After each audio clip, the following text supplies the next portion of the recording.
Would you like, Church? Would you like to talk You've been about teasing ballistics? me the whole time about ballistics. You're like in the intro. Yeah, we're gonna talk about ballistics. Before we get to ballistics, I want to talk about ballistics. Yeah. So, Before we talk about ballistics, let's get all the other stuff out of the way first, and then we can just talk forever about it.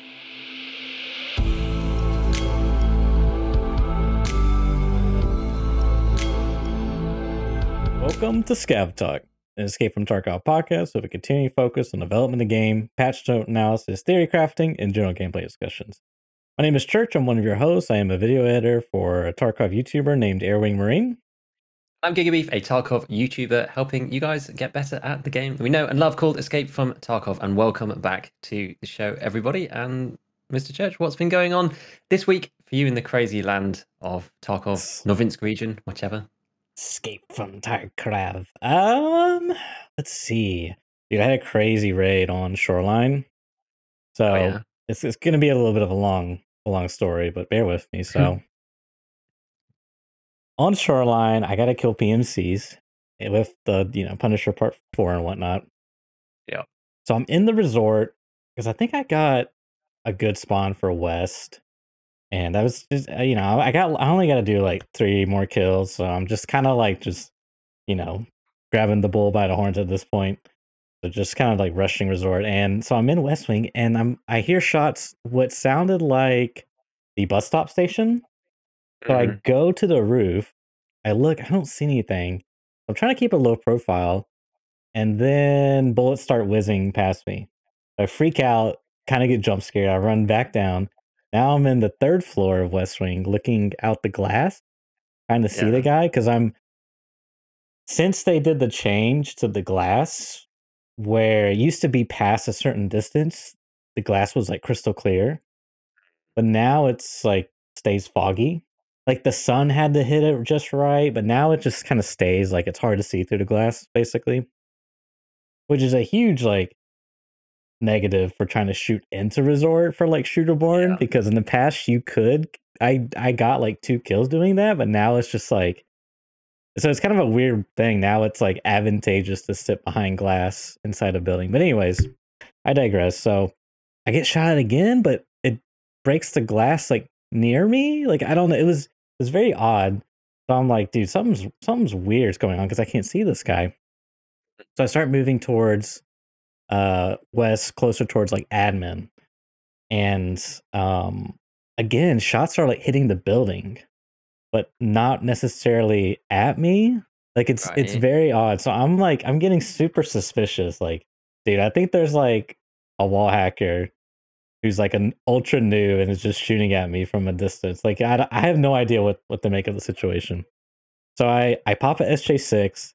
I'm like, let me get the heck out of here, dude, because I'm trying to keep my kit and what loot I got on me. So I book it out. I start running. I run past bus because I figured he was probably not at bus anymore. So I run past bus. I get kind of like in the fields near spine. I hear bullets hitting metal, which I assume Right. is like bus stop behind me. So I'm like even more suspicious. This guy is chasing me down. So I run all the way to Gas Hill. There's a guy at Gas Hill. We fight. I get a lucky headshot on him out of a panic spray. I would quickly loot him, like ultra fast loot, like ditch my scav vest, grab his USEC, his helmet, the basics, right? His gun. And I just go all the way to pier. So I'm at pier now. I'm kind of like just trying to chill and relax. It's been a minute. And then I hear someone running on the road, because you can hear, if you're inside pier building, you can hear people like plain as day just running on the street. So and he's running towards, I guess, where would be the road that leads to CCP temporary, or what used to be CCP Yeah. temporary. So I peek out the window on the 1st floor, and I catch him right as he's running up the hill. Start shooting me in the back, and I'm just like kind of laying into him. He goes prone. I start shooting him like where I last saw him. I reload. I kill a scav next to me because during that whole process, I was like trying to figure out if there was Sanitar here, if that was a player, if it was a scav, what was going on. So I kill the scav. Look back, I see the guy. He's actually like looking into the building, and I'm trying to get him to stand still. And I'm pretty sure he like stands still when he spots me, and then I head tap him. Like, okay, whew, let me get out of this raid. I go run out quickly, go loot him. He has a thermal on his SR-25. So I'm Oh, like, wow. oh, this was the guy that was chasing me. He just had a thermal, you know? So I get out the Mhm. raid. I get a friend notification. Turns out this guy was a completely different guy because he thought that I had a thermal. I'm like, what are you talking about? And he's like, no, I was sitting in a bush and someone shot me.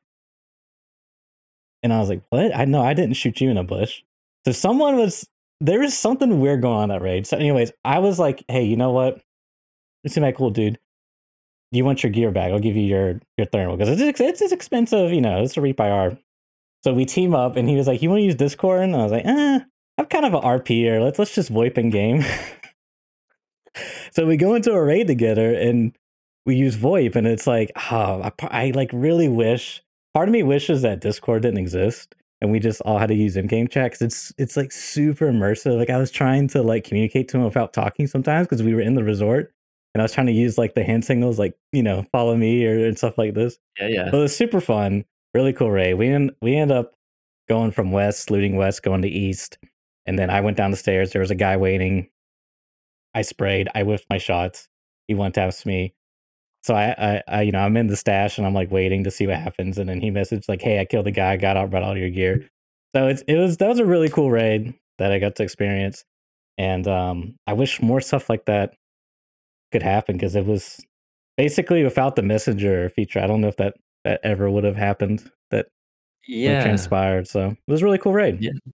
That's super neat. So just to like make one thing, I'm not quite sure. So you did actually kill him I did.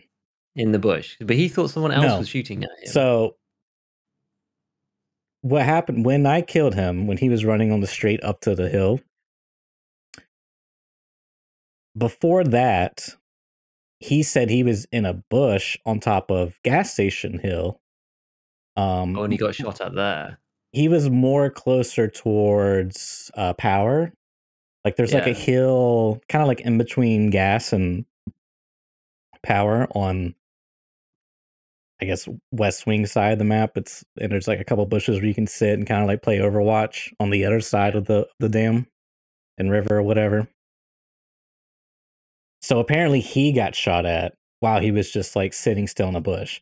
So that sort of is like a soft confirmation something really weird was going on with that raid because I was getting shot at in like different places in West Wing. Like it was so weird. Like the last one where I was like 100% sure something's bad's gonna happen to me was when, like I said, when I was like in West Wing, close to admin, in a hallway, there was nothing, like no windows, nothing, and just bullets start hitting the building. I'm just like, okay, something bad is happening. I need to leave. Like I don't. Yeah. It's such a weird raid that transpired, and so what happened to him is he got shot at in the bush standing still. He freaked out. He starts running away immediately. Right. So it Right. just so And then you saw him happens. kind of on the exit night of that. And then I I thought see. he was the weird guy, but turns out he wasn't. He was just another dude that was getting attacked by the weird guy. So it was a crazy, crazy raid that it transpired.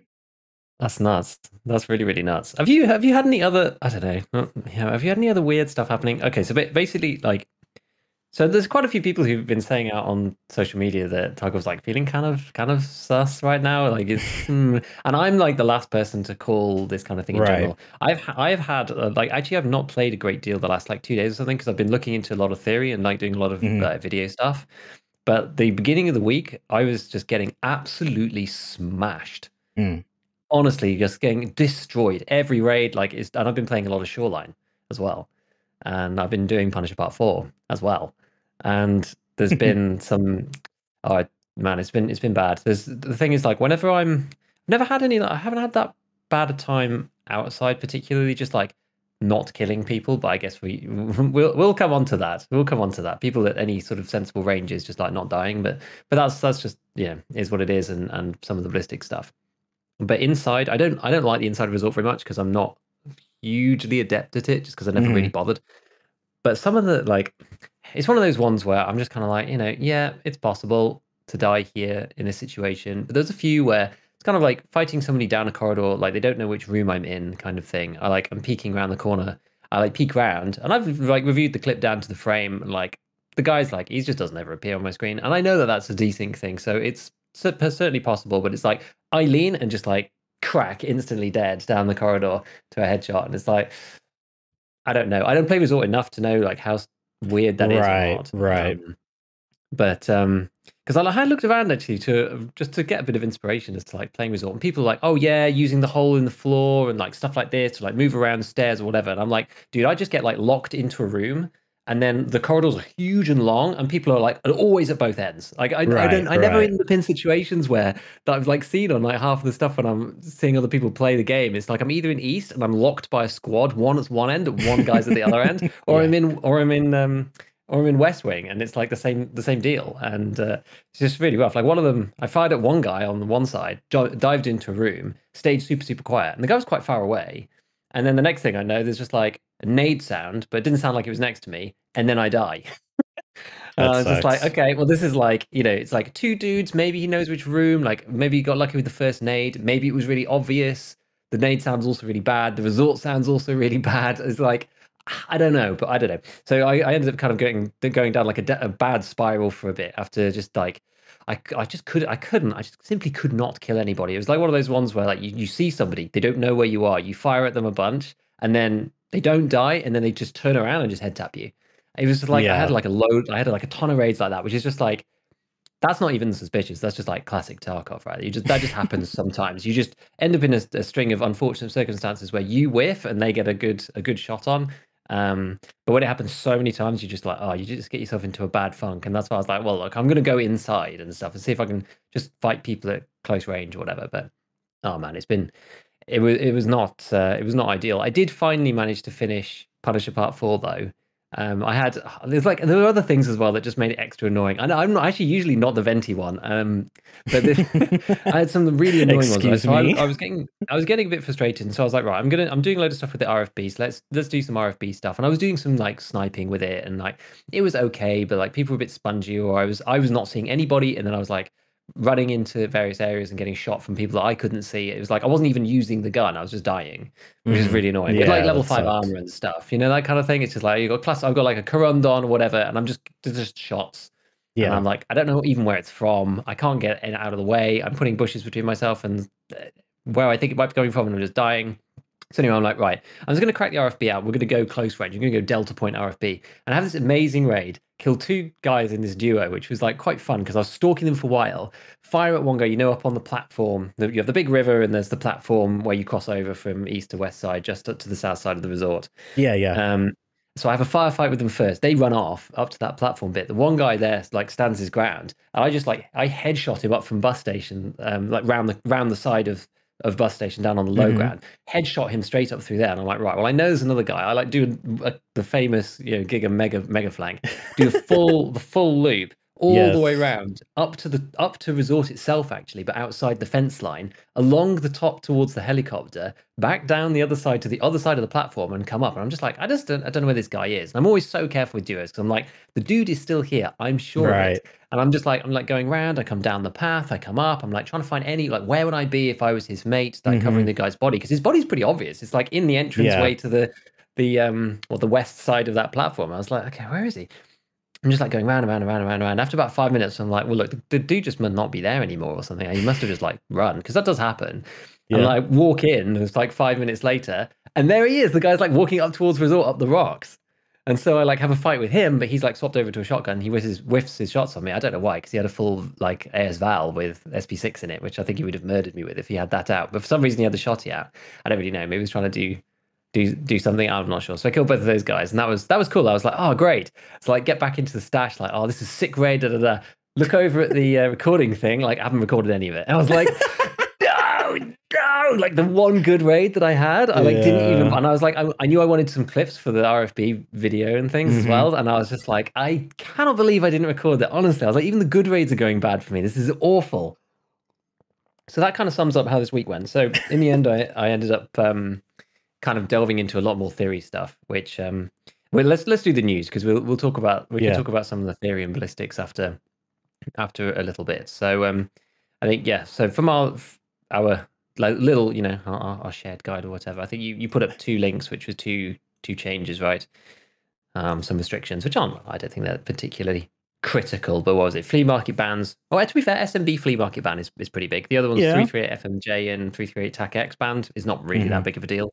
SMB ban is, that's something. People love SMB.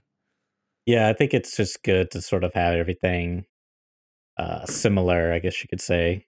Because it was a little odd having like, oh, M61, M62 is banned from the flea, but SMB's Mhm. okay, so having that all congruent, I guess, is nice, I think.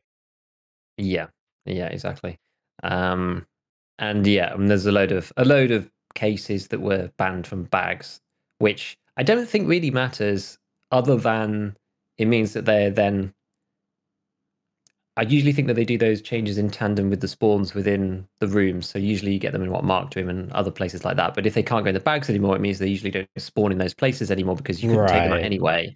So it means that then you can't buy those cases for cash on the flea from other players, that's actually a bigger, well, it has bigger implications than just not being able to put it in your own bag. It then prevents, it may as well then not be, well, it bans it from the flea market effectively because nobody can carry them out of raid, and unless you can craft them in the hideout, Right. then Yeah, they're not that's a finding good raid, point. and so you can't buy them anymore.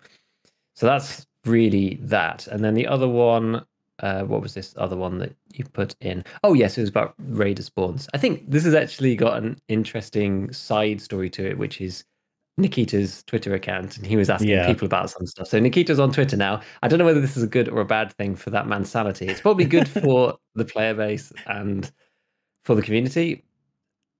Kind of having Reddit part two for Yeah, Nikita's mental health. exactly. I'm not sure. I'm not sure if that's very good. But Yeah. anyway, so Raiders got a buff to the spawn rate because a lot of people were complaining about the fact that they weren't spawning down in the I underground thought anymore.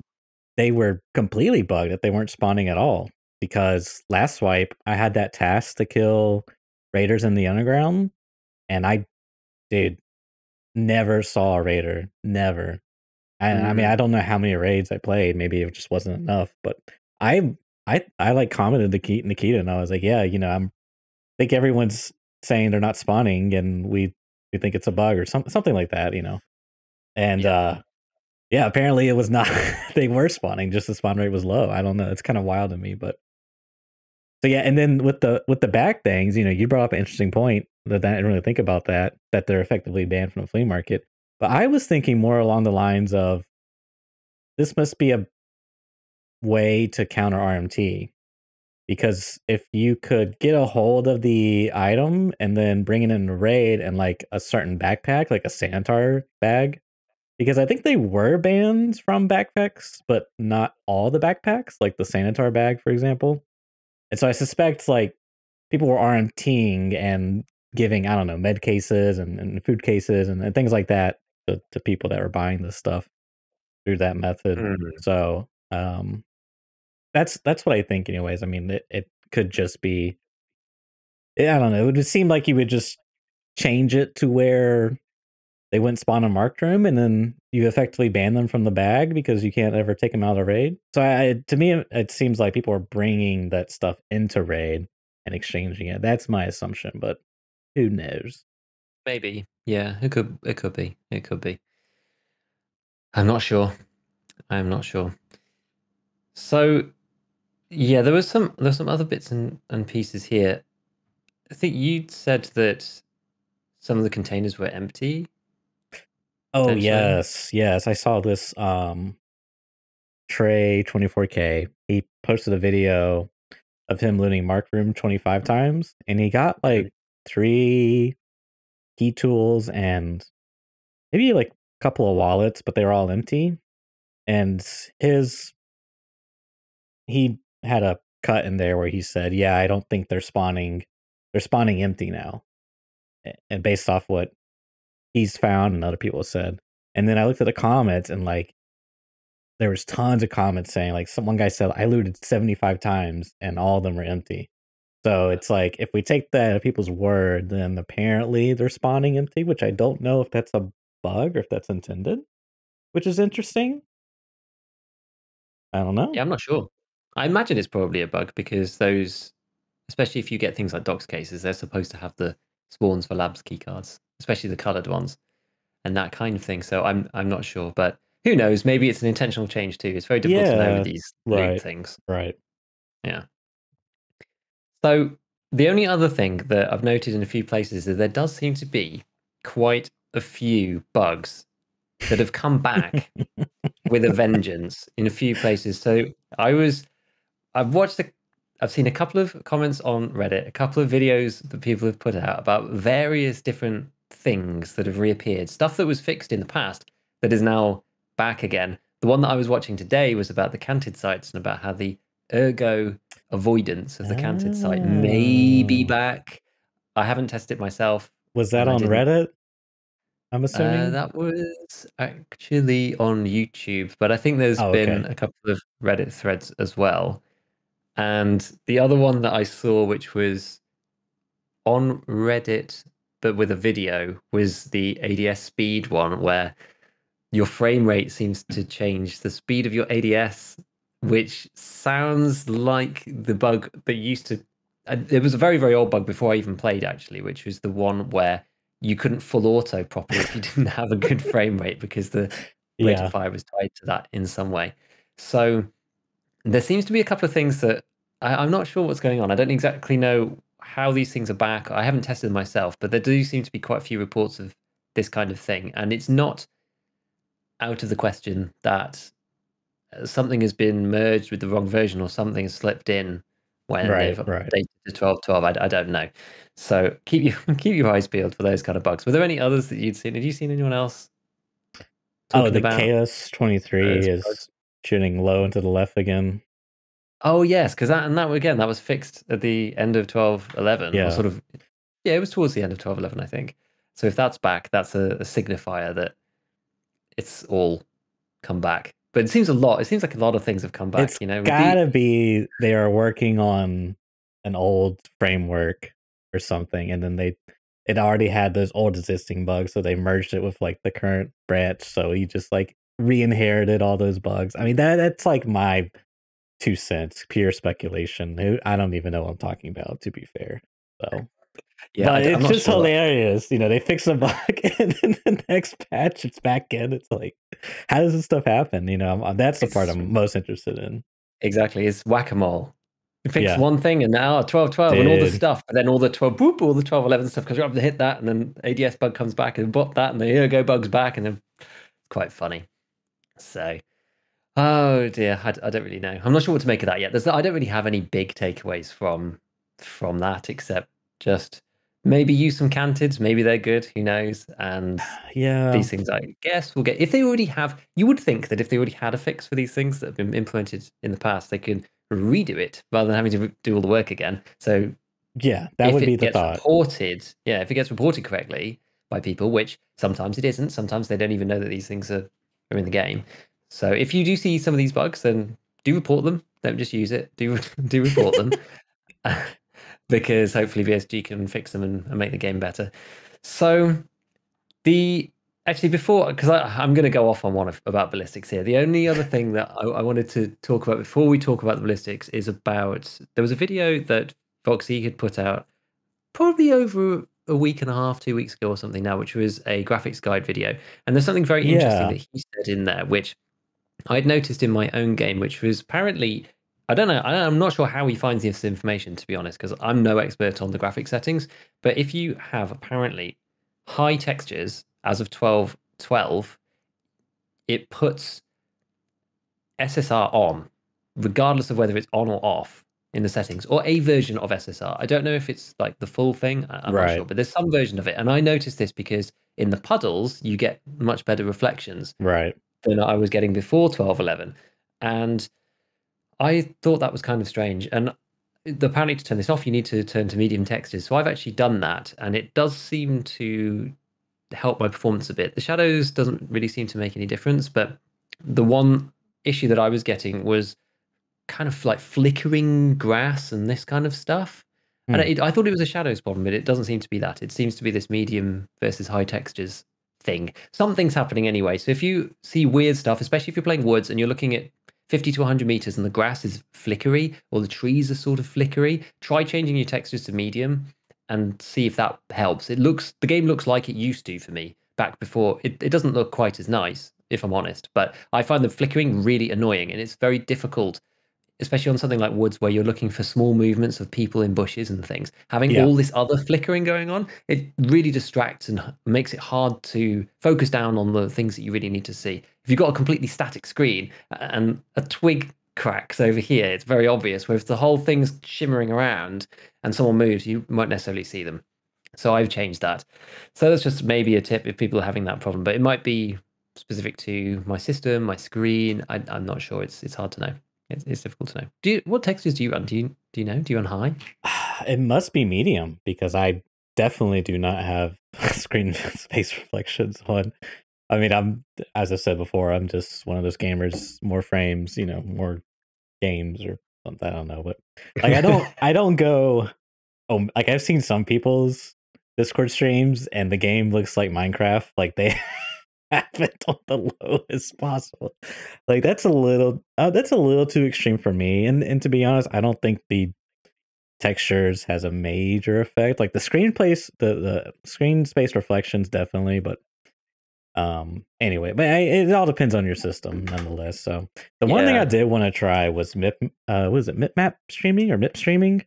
Because MIP streaming. apparently Yeah, that takes uh it prioritizes farther away textures at lower resolutions, which I mean that to me that kind of sounds like it'd be a good thing for its performance because you really don't need, if they're that far away, they're already going to be a couple of pixels, so having them render at a lower resolution is going to matter, and then you're probably going to use a site which would bring them to like a regular resolution on their textures. So that I'll be interested to try it. I haven't tried it yet. I haven't really messed around with too much graphic settings since I got a decent, like, the old adage, if it, ain't broke, don't try to fix it type of yeah, thing. exactly. I had to play around with MIP streaming a bit.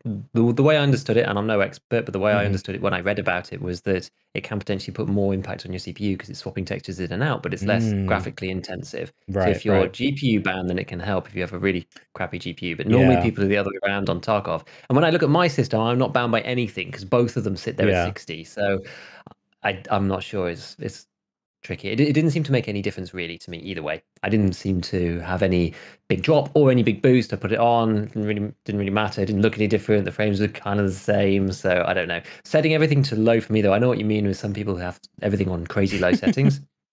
Setting everything to super low for me does actually hurt my frame rate because of yeah, the CPU-ness, I think, because I don't have the most yes, amazing CPU ever. I'm sort of balanced between the two, so having a mixture for me seems to be better. I don't know, yeah, kind of yeah, all the effects off, but ultra shadows does seem to be better than low shadows, yeah. and that kind of stuff. So I don't know, but yeah, I find it. I'm no super specialist graphics hardware guy, so Hmm.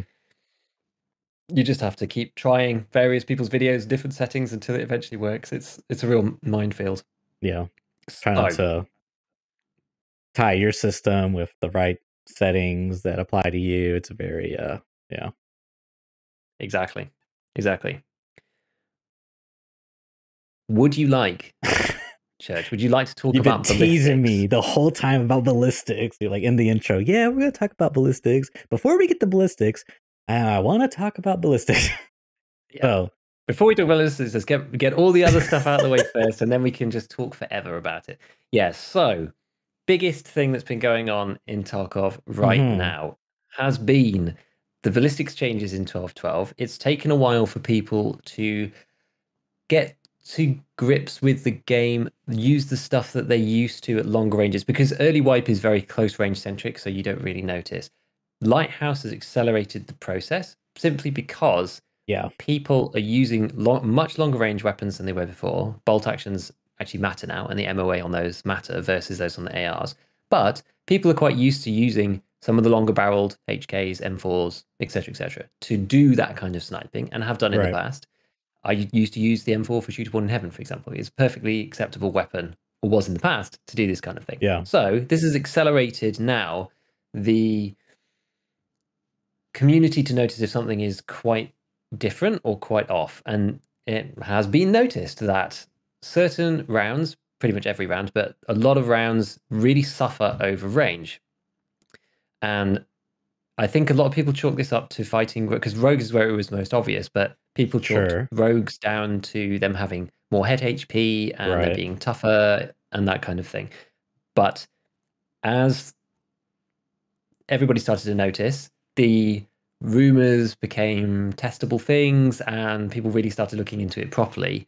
And there was some very funky stuff going on with the ballistics drop-off calculation, which meant that I know OnePeg did a really good video on the headshots aspect of this about how, especially rifle caliber rounds, just because they have low damage relatively to some of the more snipery DMR type rounds, that once you get past even 100, 200 meters, almost none of them, actually, I don't think there are any that will one shot someone through a class 4 helmet, partly because you have the round itself, the damage first, then Right. it has damage drop off, and then if it pens, it then also has a drop off through the helmet, even on a penetration. And there's two things working here. If you pick a meta round, it has low damage, so it doesn't one tap because it doesn't do 35 anymore. If you pick a non-meta round that has higher damage, it doesn't pen anymore through class Right. 4 because the pen's not high enough. And Right. so there's a very tiny little subset of rounds, or this was the case. They have actually put an update through. And let me be clear about that before we start. They have put an update through, but before they did that, there was a very tiny like selection of rounds that would one tap through class 4 in the head at 100 meters. And we're talking, this isn't correct. We're not talking 600-meter headshots on Lighthouse. We're talking 100 meters. Yeah. And it was basically M61, M62, and those kind of things. Yeah. So very, very funky. So Battlestate have put an update out. They have changed the way that the ballistics calculation works. And I've been doing a lot of research. This is what I basically spent the final half of the week doing rather than actually playing the game, was delving into this because it's really interesting and it has some really big ramifications. And I wasted a lot of time because Monday to Wednesday, I was building on some of the stuff that other people had talked about and made a video, created it, exported it, uploaded it on Wednesday, actually, had it all ready to go. And then the update came out and they changed everything. They changed all the numbers. I had to re-record half of the video. I had to re-record all the footage.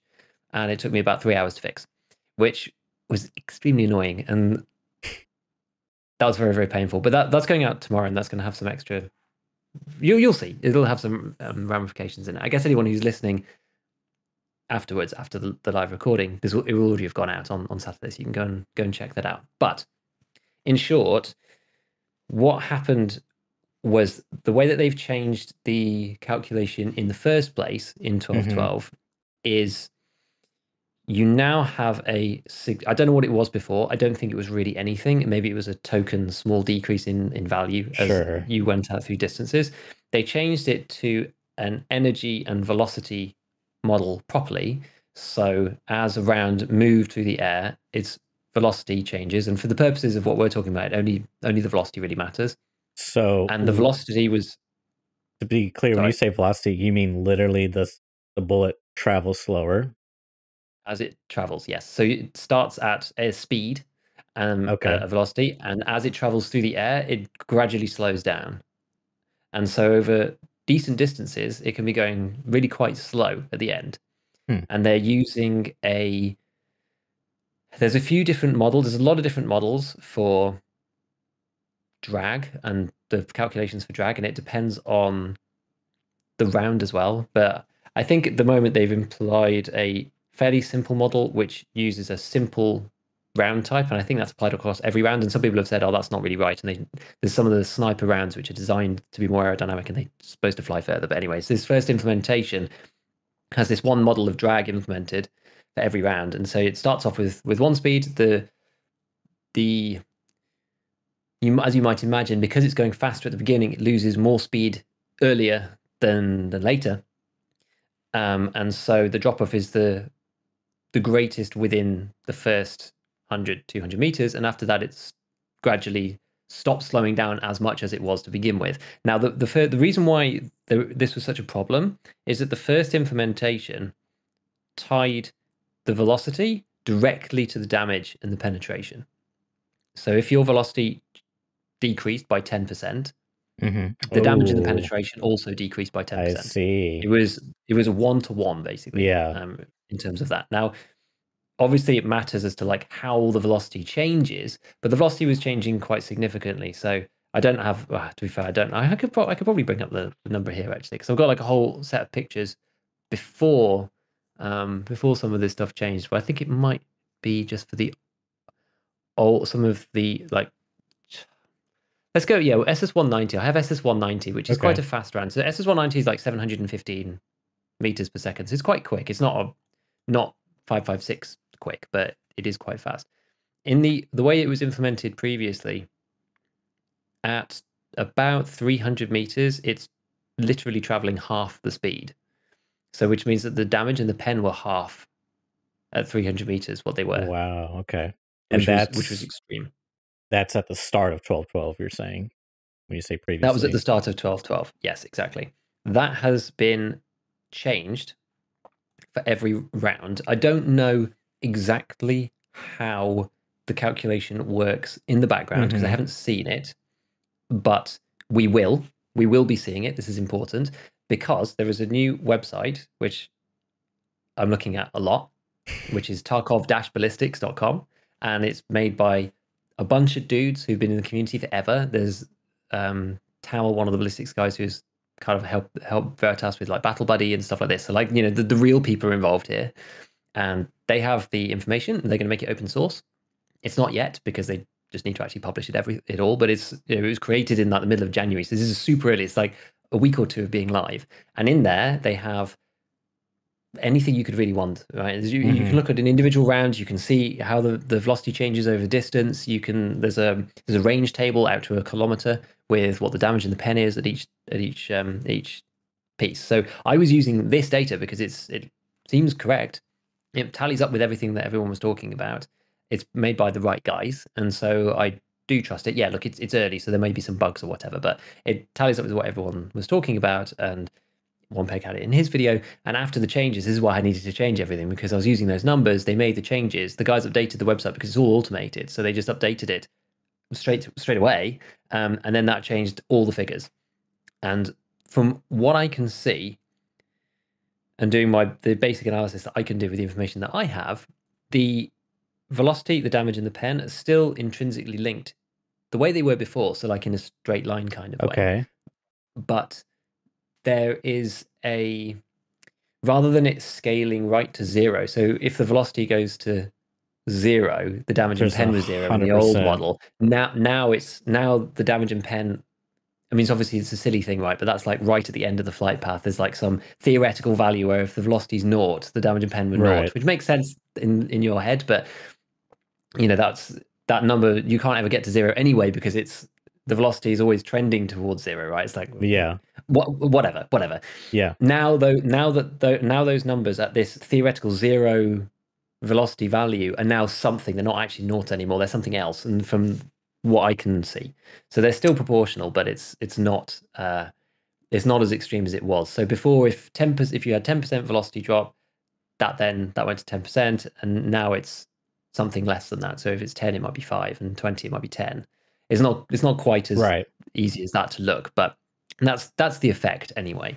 Which means that all of the drop-offs are now less extreme, which means all of the damage and pen drop-offs are less extreme, but the effect is still there. So a Golnik, for example, still won't pen class 4 and 1 tap because it has such low damage. It's probably the lowest damage of the rounds that you might actually want to do that with. I suspect it is very, very interesting. APSX would also fall into that category. Correct. 35 damage. Exactly. APSX now falls into that category just by default, the fact that it only has 35 damage. So even if you're very close to somebody, it actually shouldn't kill them at really any range at this point, because you'll do a fraction of 35, like a fraction below 35 to them, and they will never die, with or without a helmet, with APSX. So I believe. I haven't tested that one, but so I believe. I have been looking at Express Buckshot, because that one is 35 per pellet as well, which used to be great because you used to get 9 and you used to be able to deal 35 damage before. I don't know where the drop-off used to appear, but you used to be able to do that. Now it is almost impossible to get 35 damage. It's just not possible to get 35 damage per pellet. You just can't do it. Right? The length of the weapon. I was using a 153 offline, and the length of the weapon prohibits you from getting 35 damage. I ended up with 34.6 or something per pellet. So you cannot one tap with express buckshot. It does not, with one pellet, it doesn't work. You may as well use magnum buck now. So this brings up an interesting conversation because I remember at the very start of the wipe, people were claiming that shotguns were bugged, that they weren't doing a lot of damage, like the right amount of damage. And I can recall times where something hit me in the head or face or whatever, and I have like 16 out of 35 on my head HP, which is just Yeah. like it struck me as extremely odd because it's usually it's head eyes or your helmet deflects it and you take maybe like 1 point of damage, 2 point of damage. Like it was never ever anything in between. It was always like 0 or very little damage. So having seen a number at 16 on your head HP was just very like, whoa, that's new, right? And I think Yeah. that was part of the discussion or the findings of this whole ballistics data dump or whatever you want to call it, is that as soon as the bullet leaves the barrel, it's already losing damage.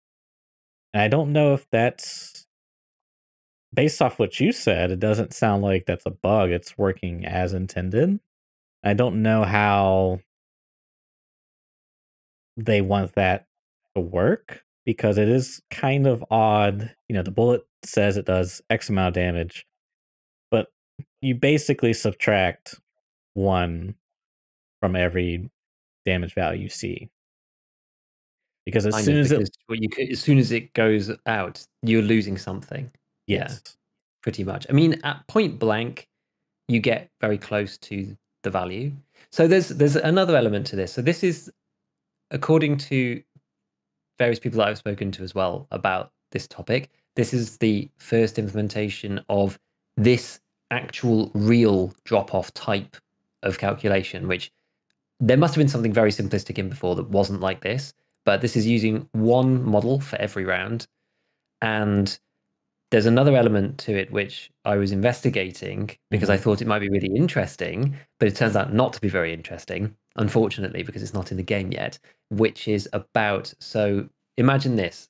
This was my thought process. Imagine this. So you have a round, it has a damage, it has a pen. Okay. This damage and pen is tied to the velocity of the bullet itself. So if we go back to, well, yeah, if we go back, oh, I've closed it now, but if we think about SS190 again, so say you have, actually, that's a really bad example. What's a really good example? Let me think of a good example here. Well, yeah, we'll actually use buckshot because that is what I was looking at for this in particular. So express buckshot has 430 meters per second muzzle velocity. Okay. At 25 meters, that velocity is then 292 meters per second. It's a big difference. So rather than doing 35 damage at 25 meters, you do 29 damage per pellet with express buckshot. So it's quite a lot lower. And that's at That's 25 meters. yeah. So the energy Wow. drop off for buckshot is hardcore. It's really, really extreme. So you're Okay. losing that pin also, which is already Yeah. small. So the pen on the express buck is very small anyway. So it's 3 and it goes to 2.5 after 25 meters. So it's very small, Okay. but that matters more for other rounds. Yeah, sure. But what if, and this was my thought, what if the damage that 35 base and pen of 3 base was tied to 430 meters per second muzzle velocity, but instead you're using the MP153, where every barrel increases the muzzle velocity because they're so long. You use the longest barrel, and that gets you 508 meters per second out of the MP153. In theory, that should actually take the damage and the pen higher than the base on the bullet. Dude, I was thinking this before you started. Like as you were starting to come, I was, oh my god, dude. Yeah, I was actually Exactly. wondering about this because the model, it as you said, it's kind of a global model, which makes sense to me. Keep it simple, right? Yep. So if it takes the ammo, how does it calculate with the guns velocity, right? Because you have I mean, how I understand the system is like, I don't know, I guess the ammo comes first? I don't actually know. Maybe the gun comes first, and then the ammo you put into it adds up. That's actually kind of interesting. What do you think? What in a general sense? So in a general sense, the ammo has a velocity, and then the weapons have a series of mods which affect, because this actually comes back to the fastest round thing that I did ages ago. Which, by the way, for all the people who on the recoil one saying, "Oh well, it's clearly a flat number because it says it's a flat number in the game." Forehead. For all the people who said that on my video, right? These things aren't necessarily that clear. If you look in the ballistics page for each weapon and each barrel in game, it's a flat number for velocity, but it's a percentage application in game. So if it says 10 on the barrel for the shotgun, it's 10% extra speed because otherwise you'd never get there. You'd never get from 430 to 507 on the MV153. It doesn't make sense, and it's very easy to see there because it does actually update inside the stats window, which is super nice.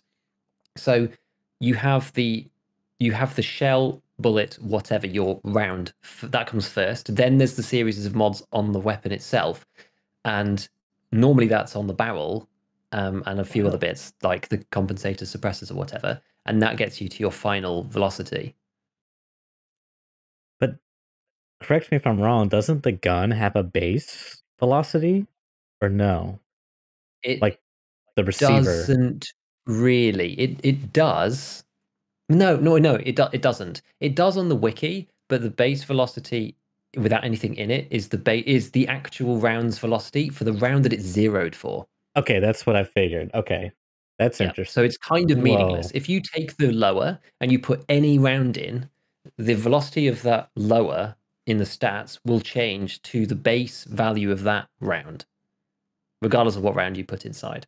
And then as you add stuff on, then the velocity will change. Okay, so we've established this, right? And this is for the MP153. If you just have if you have it without a barrel and you put express buckshot in it, it will go to 430 meters per second. You put the longest barrel on, it'll go to 507 meters per second. Unfortunately, and I have tested this and looked, and I've spoken to some people as well, and this is not the case yet. It's not implemented yet.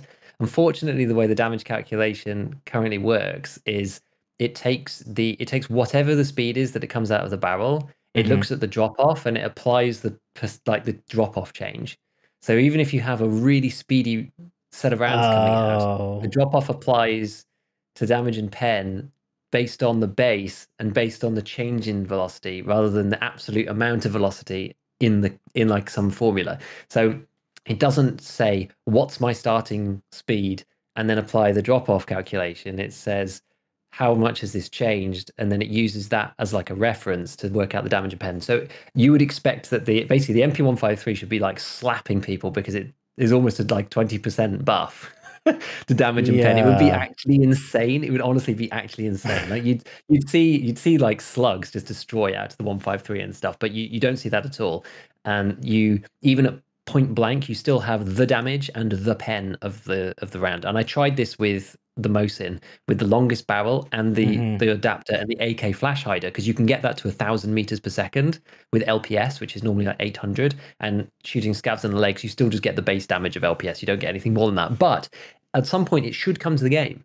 I'm led to believe that this is coming at some point. They are going to change the calculations so it works. This is putting it in place first, doing, I guess, the tests that we've already done about the fact that the drop off was too much on certain rounds, etc., etc. And then we're going to see another update to this. So I believe that changes this such that it will work and that those stats will work. And if you increase the speed, then you will do more damage. You will do more pen potentially in the base round. I don't know. But the whole problem with this entire system is that it's built off the existing damage and pen system, so which had no drop off at all. So obviously that's going to cause some Right. weird effects, which is why we're seeing strange things happen. So help me understand a little bit because I'm a Papega, okay? So what you were saying, I was sort of following along, but essentially you're saying it doesn't work like that. It doesn't, let me see if I can put it into words. It doesn't add the, it doesn't have a base that adds those mods on the muzzle velocity. It instead just takes the absolute value, like the total, and works from the percentage from there. as if nothing has changed. Does that make sense? I don't know. I don't really Kind of, understand. yeah. So your round speed will still be there's two separate systems here at work really. There's the Okay.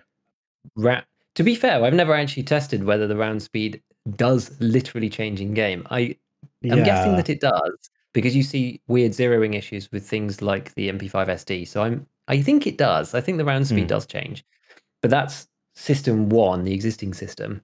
Right. And Right. then this new system about the calculation of damage and Hmm. penetration from velocity, that system isn't taking velocity as an input like you would think. It takes the base velocity Which and would be the compares that to, ammo. yeah, it takes whatever, yeah, because each ammo is being calculated in a different way. So it starts with the ammo and says, what's the damage and pen of this ammo? And then says, okay, well, over this range, you should have lost this much velocity, and therefore the damage and pen is this. It doesn't modify it for the actual velocity based upon weapons So what you're telling stat. me is the velocity does change, and like the bullet does travel faster when you have these mods on it that increase velocity, but the So actual damage and pin is not affected by these bonuses. correct. So if Because you there's an had, old system and then this new system layered on top of it. Okay. I believe this is how it works. Yes. So if you had a 5.56 weapon with the 260 tiny short barrel, and you had one with the 20-inch barrel, those two rounds will have identical damage and pen at the same distance. That's unfortunate. I really hope It is they unfortunate. add this because I was thinking, as I said, I was thinking this and kind of where you were going. And I was just like, dude, this would be like, God, it would add so much more decision making in Yeah. your builds. And it would be like, that would be so cool because now you essentially have a damage stat, which would, because previously it was just a, how much do I want to account for damage or for bullet fall off? You know, the bullet falling below your sighting, basically. Like, how much do I want sighting adjusting my sights to affect? Yeah. Because you would use like what M995 and an AK-101, I want to say, Mhm. to sort of have like this laser, almost laser like gun. But that the other thing I was thinking is, so because the AK-105, or is it 102 or 101? One of those is, I think it's the 101 and 105. They're calibrated with the FMJ round. Is it or is it the HP round? Like Yeah, their that's default. the 101 and the 102, I think. So the 5.56 rounds, they're calibrated with a different. They're not calibrated with 8.55. They're calibrated with something much closer to 55A1. But that doesn't really do anything because, as you just explained. But I was thinking that would be interesting because that has a higher base, but then it doesn't really matter because it's only tied to the sighting, not to the actual damage of the gun. Because once you put the new Yeah. round, it doesn't really care. So this is what I was thinking. I was trying to find play because to be fair, this actually would be a massive nerf to the M4 because all of the M4 barrels and pretty much all of the AR-15 type mods of this kind all reduce velocity actually. So most of the M4s shoot under the speed of the round that's listed, Hmm. which is strange. And shotguns are all the other way. Because I was wondering this about the RFB, and I was wondering, is this actually not as effective as I think it is? Because the RFB again has a negative modifier on the barrel to the speed. So is this changing? Am I shortchanging myself here? And that actually I've got less pen than I think I do because the velocity is lower, and so because we're starting from a lower base.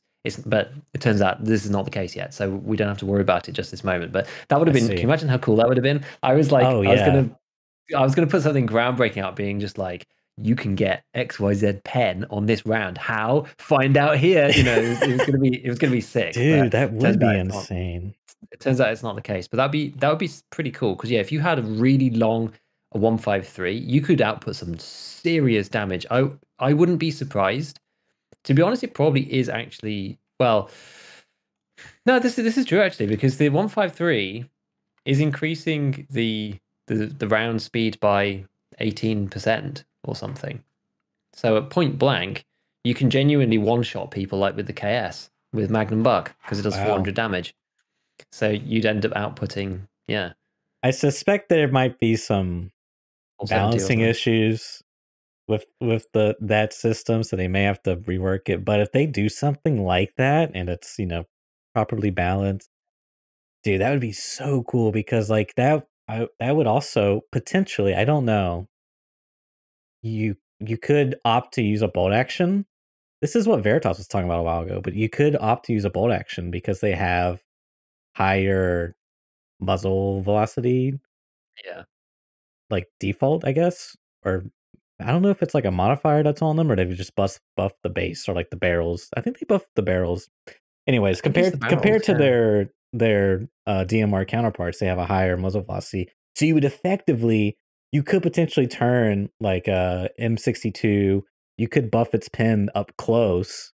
I don't know, but that'd be kind of weird. Like I don't know. It just or its damage. Like even M80. What's the damage on M80? Is it 80? I think it actually is 80, yeah. Oh, I'm trying to think of one. Maybe like I don't know. Yeah, it's Yeah, I 80. don't know, but maybe it could work up close. You could actually one shot someone What point you're blank saying with that M80, you go point blank with it because you'd with a bold need, action or something. Yeah, yeah, because you'd need what? You'd need another, yeah, you'd only need another 6.625%, and yeah. you could one tap a naked man. Then you've got the armor reduction as well, which is the killer. That's part of the problem because you've got the round damage decreasing. So M80 goes from 80 down to 71.7 at 200 meters. And then if you pen, bearing in mind you've only got 37 pen now, so you're only a 50% chance against class 4 at 200 meters, much more like BT up close. Then you've got the decrease of 15 to 20% of the armor, even if you hmm do pen. So this is where a lot of the sponginess was kind of coming from, is this double accounting. You're losing 10 to 20% on damage, then you're losing it again through class 4. This is why I think the videos and a lot of people are specifying through class 4, because a lot of rounds were still one-shotting people without a helmet. And a lot of people, I actually found this quite contrary to almost everybody, it seems, in that I was universally getting shot through the eyes almost every raid, which was contributing somewhat to my rage, I will have to say. But everybody else who was commenting in some of the videos where I said I've stopped wearing helmets and grumble grumble, everyone else was saying, oh no, it's been absolutely wonderful, the Ulak's been saving me every raid, and even the Ratnik I've managed to deflect M80 and it's been absolutely fantastic. And I was just like, grumble grumble, just getting shot through the helmet no matter what, whatever. But anyway, so helmets were really good for this because the pen drop off was extraordinary. So class 4 helmets were saving people all over the place from 100 to 200 meters. A little bit less so now, but still more valuable than they have been in previous yeah. patches, based on the statistics at least, hmm rather than my anecdotal rage evidence. But it's interesting, yeah, it's interesting, and it's one of those cool things where you think, okay, fine. Well, if they finally do this, people always talk about, well, how do you make bolt actions better in Tarkov? Blah blah blah. It's like, well, oh, but they don't want to do something silly that doesn't lend itself to realism because they like realism, whether it's good or not for gameplay. Battlestate does like realism, and they like Yeah. having a realistic slant to things at least, and something like adding a damage modifier for bolties just isn't going to fly with them, I don't think. Whereas this way you can Yeah. say, fine, well, we got more velocity, and the velocity is tied to the damage and pen, so you can have a bolty buff, but it's because the velocity is higher. It's not a buff on bolties, it's the damage model, and the velocity is larger coming out of these weapons, and so hmm it makes sense. So that was going to be the next stage, was I was going to be scouring the list for all the things that add muzzle velocity to try to figure out the stuff that's kind of not usable because it's not close Yeah. enough to the pen threshold or damage threshold.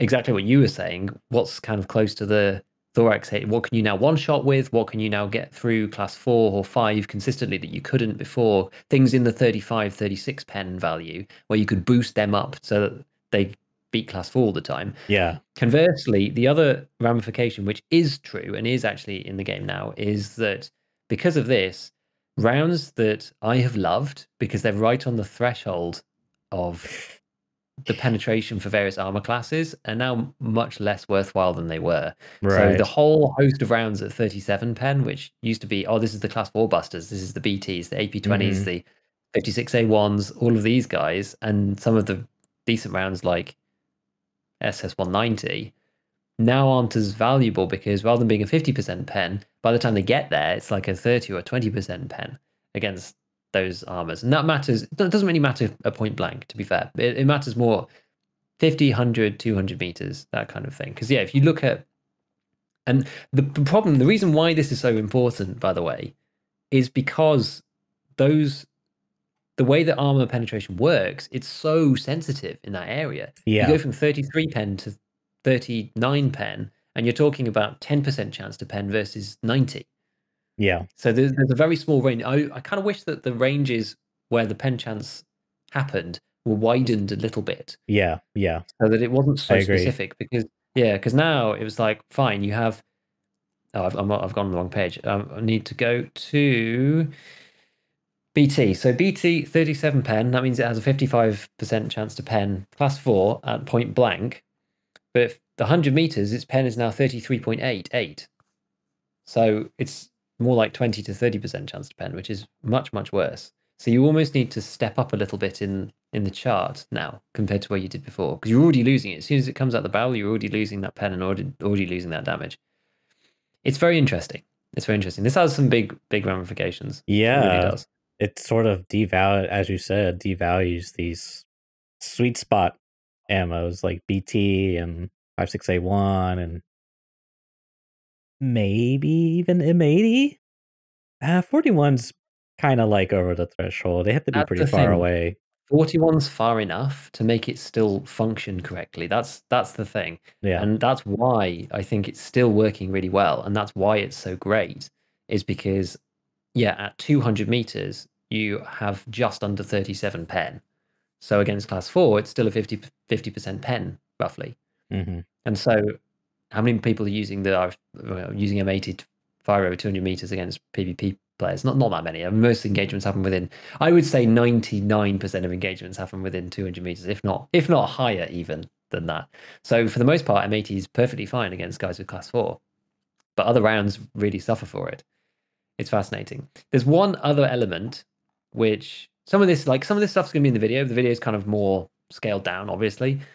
There's another really interesting effect is that when you look at the charts for how the Mm-hmm. velocity degrades, the way that the Yes. model functions is that it's basically a straight line until Oh, you get towards the speed of sound, roughly. okay. And then once you're under the speed of sound, the velocity drop off is actually much lower. I don't know. I'm no expert on RL ballistics, Oh. but I'm led to believe that maybe it's the turbulence caused by being supersonic in the first place that causes a lot more. I mean, it's going really fast, so that causes a lot more drag just in the first place, right? It's like the vehicle going at 100 down the motorway rather than 50. That's, Mm-hmm. you've got a lot more drag on the one at 100. So as it Yeah. slows down, you get less drag. But there's a distinct tail off once you get to those kind of Okay. speeds. It's kind of the sort of let's see. So for this one, yeah, it's about the once you drop under about 400 meters per second, then it really starts to tail off. Now, the S- interesting part about that. Sorry, what were you going to say before I So it continue? smooths instead of being more linear, we'll say it's sort of smooths out where it's Yeah, it becomes less impactful. So okay. Yeah, you yeah. lose from.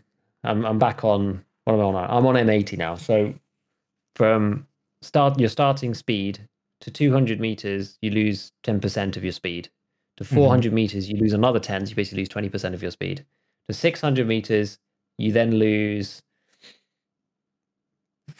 I mean, it's not quite another 10. It's like another 7.5 Okay. up to 600 meters.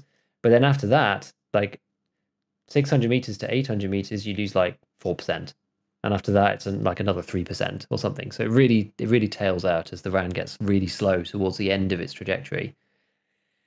It does make the drop quite extreme, to be fair. But anyway, what I was going to say, and the interesting part Mm-hmm. about this is that this means that subsonic rounds because they So I was gonna already ask. start in the subsonic category, Right. hardly drop off at all. I mean, it makes sense. It makes sense. But the interesting, in real life, I guess you would say that, well, a round with high energy still probably does decent. I mean, it depends on how these rounds are implemented or whatever. But like a round that's traveling at that's supposed to be the supersonic that is traveling at 400 meters per second, and a round that's supposed to be subsonic traveling at 400 meters per second. I mean, that's not subsonic, but whatever. Bear with me. The numbers don't really matter. What's the energy of those rounds? And I guess the subsonic rounds are designed to be dealing damage at these lower speeds in the first place. They're designed in such a way because they're bigger or heavier, or they have they're penetrators that are designed to do that specifically. But what that means in this is that drop off is just so much lower. And yeah, they're harder to shoot with because they're slower in the first place.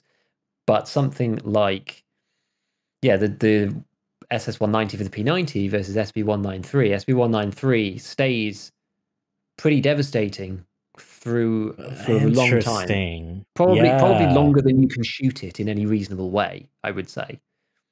So it's kind of almost on its head. The subsonic rounds are actually much better at damage and pen at range than their Right. supersonic counterparts, but they're much harder to hit at range. Yeah. Yeah. There's a weird relationship there. That's interesting. Yeah, yeah, which is kind Wow. of interesting. And it's compounded and made more difficult by the fact that the zeroing doesn't work for those rounds, so it makes it very hard to hit at those Yeah. ranges.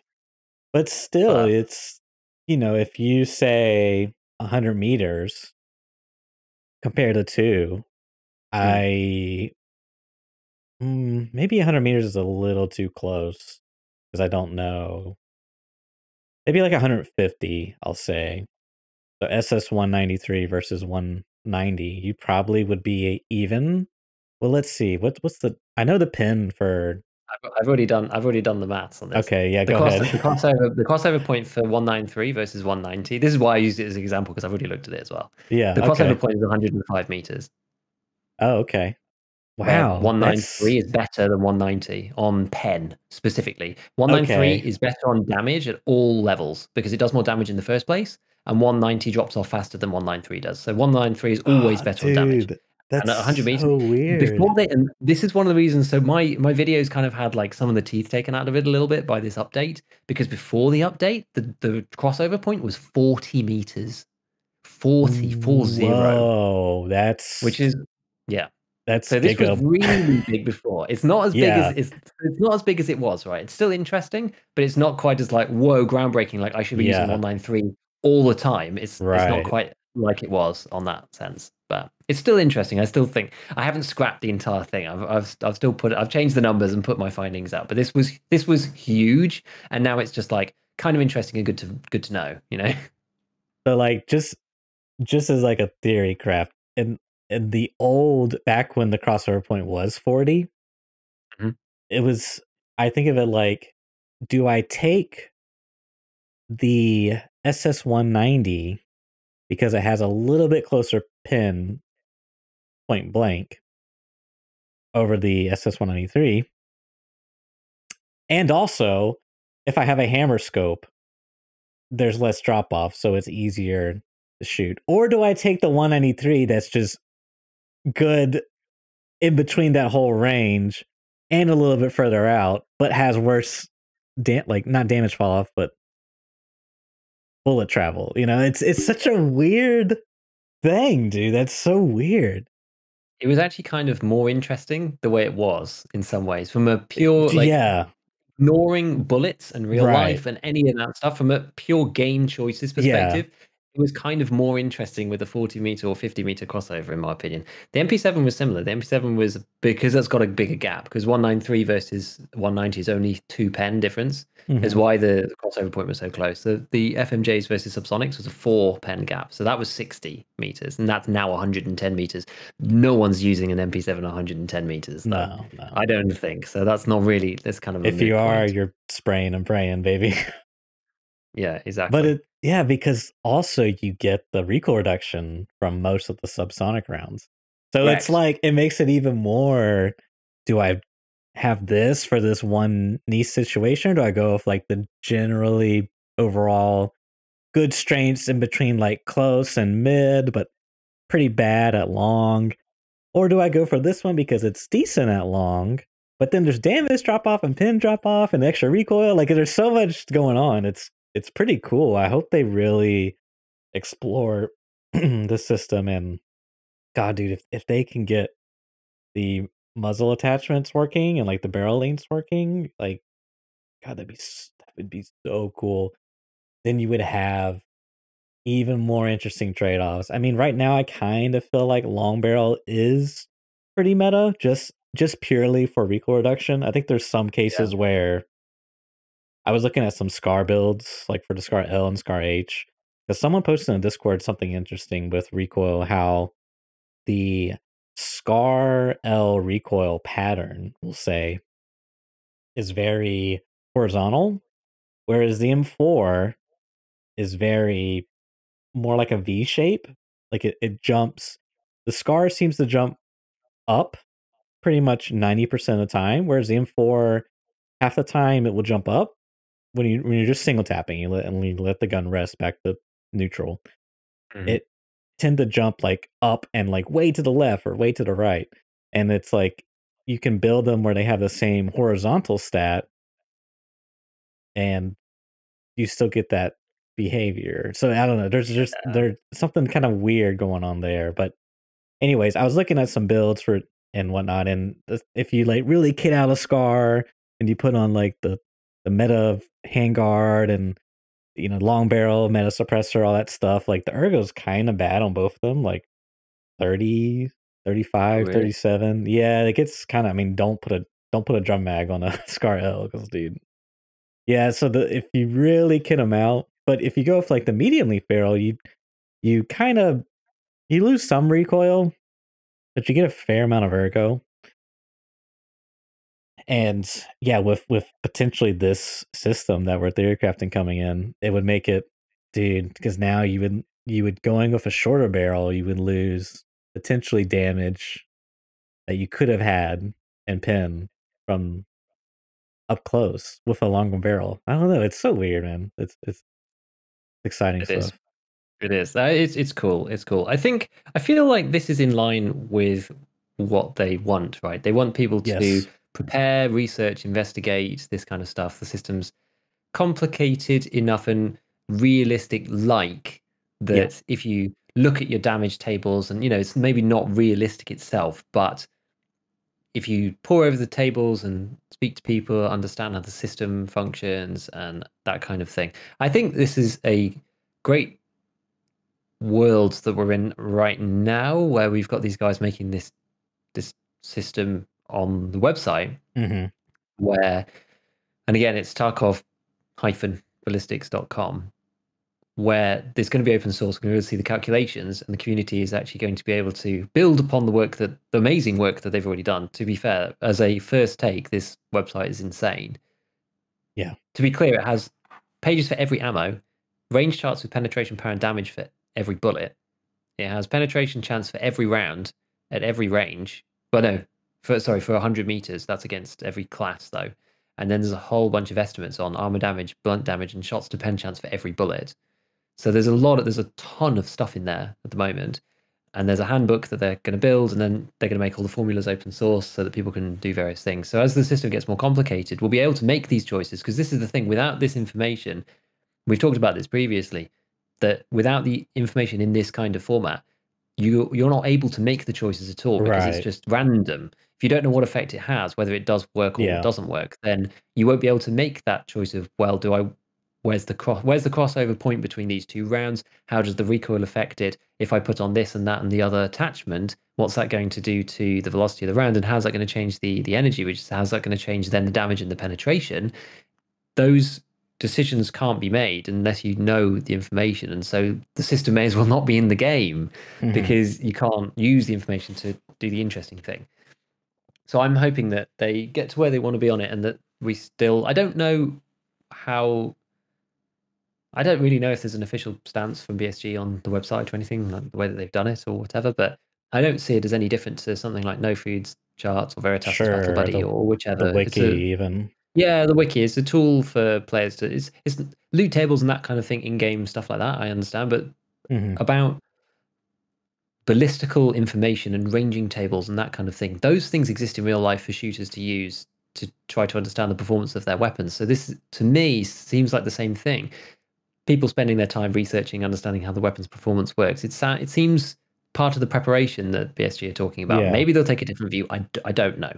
But I hope that they take that side of it and that we continue to be able to look at this stuff and come to some interesting conclusions, because it's good. And also it allows us to bug test too, as we've seen. Yeah, that's a major point for sure. I mean, I'm sure BSG has their own models, but when you're working 7 days a week, 20-hour shifts on a game that's been in development for 5 years, sometimes stuff slips through the cracks. So Yeah. I think it's good that and I hope that one day BSG has some sort of implementation of these charts and data within the game, and it's gamified somehow. It's kind of a nice balance, because I just don't think it's realistic to, even if you were an elite spec ops trained military person, that you would have a reasonable grasp of how this gun is gonna, or ammo is gonna perform in the game. Because at the end of the day, it is a just a bunch of systems. Mhm. It is realistic, absolutely, but it's been gamified. It's gamified realism. So Yeah, yeah, I actually agree with you. I I agree with just you. I I think this just is, hope yeah. that they, at some point, because it is, as much as I love the depth and the hardcoreness of it and having all these interesting systems, God, dude, it's just like it's so, for the new player and the new guy trying to get into the game, it's a uphill battle, man. They're just like, yeah, there's really nothing in the game for them. They have to go on outside sources, and it's not exactly everyone's um things that people are accustomed to, I guess. So Yeah, exactly. I think the problem is that once you take, and I've said this a few places around comments and speaking to a few people and whatever. The problem is that when you take a system which is realistic, like in terms of the ballistics, like it is now, mhm. that system finishes and the armor system then begins. And the way that armor is Right. implemented with what we've always talked about the penetration chance and durability and that kind of stuff, which is fairly simplistic in that sense. It's all pen chances and calculation rolls Mhm. and durability hitboxes, I suppose you should say. That system is inherently gamey. Yeah. And so the problem that you have is that you've got this realistic system, which is all well and good, but that translates through to damage and pen. And damage and pen is all based around breakpoints and thresholds. And Yeah. breakpoints and thresholds is the gamey part, where Yeah. and the round velocity decreases and mitigation and that kind of stuff is the realistic part. But then it comes to the point where, okay, well, if it's 38 or 37 or 39 pen, I don't care. If it goes to 36 or 35 or 34 pen, I do care. Right. That's then where it becomes more of a problem, because you've got those two systems interacting, and it's got a realistic system interacting with a non-realistic system, and then it stops making as much. It stops being realistic the moment you're deciding on whether to take a round with you, because it does 38 or 36 based on how far you're shooting. That's the problem. Yeah. So kind of my takeaway now is overpin and over damage is kind of valuable depending on the initial muzzle velocity of the weapon. There's a bit of a TM there at the, or what is that called? Parentheses, I don't know. Uh, yeah, cool stuff, man. Yeah. Yeah, it's pretty cool. It's pretty cool. It's very interesting. So I've spent most of my week looking at that and thinking about, yeah, the implications of that and how that's going to affect really everything, because it changes so much stuff. Or it has the potential to change so many different systems, the way that it interacts with armor and what weapons you use Yeah. and that kind of thing. But I think right now it is not changing too much, other than that you still have to be careful with the rifle rounds at longer ranges, especially. the ones with lower damage. So M905. The thing is, having 40 damage, even though it's not as bad as it was, having 40 damage on its own, you only need 12.5% mitigation anyway for it not to headshot somebody. So if a bit of that comes from the helmet because it's got lower pen when it gets there, and a bit of that comes from the distance, then you're already Right. not headshotting somebody. And I really do think there was actually a whole bunch of chat. There's a Discord for this website as Oh, well, is there? which is where I was chatting to some of the guys. And people were brainstorming a little bit about what they should do. And I'm actually now more of a firm believer that they should just change the head HP, because I'm of the opinion that no matter what, if the helmet gets penned by a round, you should die. Right. Honestly, that's my opinion. And I think most people are on that wavelength as well. If your helmet gets penned by M995, you should die. And there's not really any two ways about that. Same with APSX. If it pens a helmet, you should be dead. That's what the mechanic is for, not to leave you on 4 head HP. It's just stupid. So Yeah. I just think that the head HP, something needs to be changed. The easiest way, I don't know what the other knock-on effects would be, but the easiest change would just be to change the head HP from 35 to 20 or something, so that you die much more consistently from that. There could be some serious ramifications, but they could like manually code in. This is probably like not the way to do it. But they There's could ways to like, fix it stuff. well, they could manually code in where if the bullet pins, you die instantly. So no matter what, if it's, a 9mm from 1,000 meters away that pins your tank helmet that you have on, Mm. you're dead no matter what. Even if the round does 1 damage, if it pins, you're dead.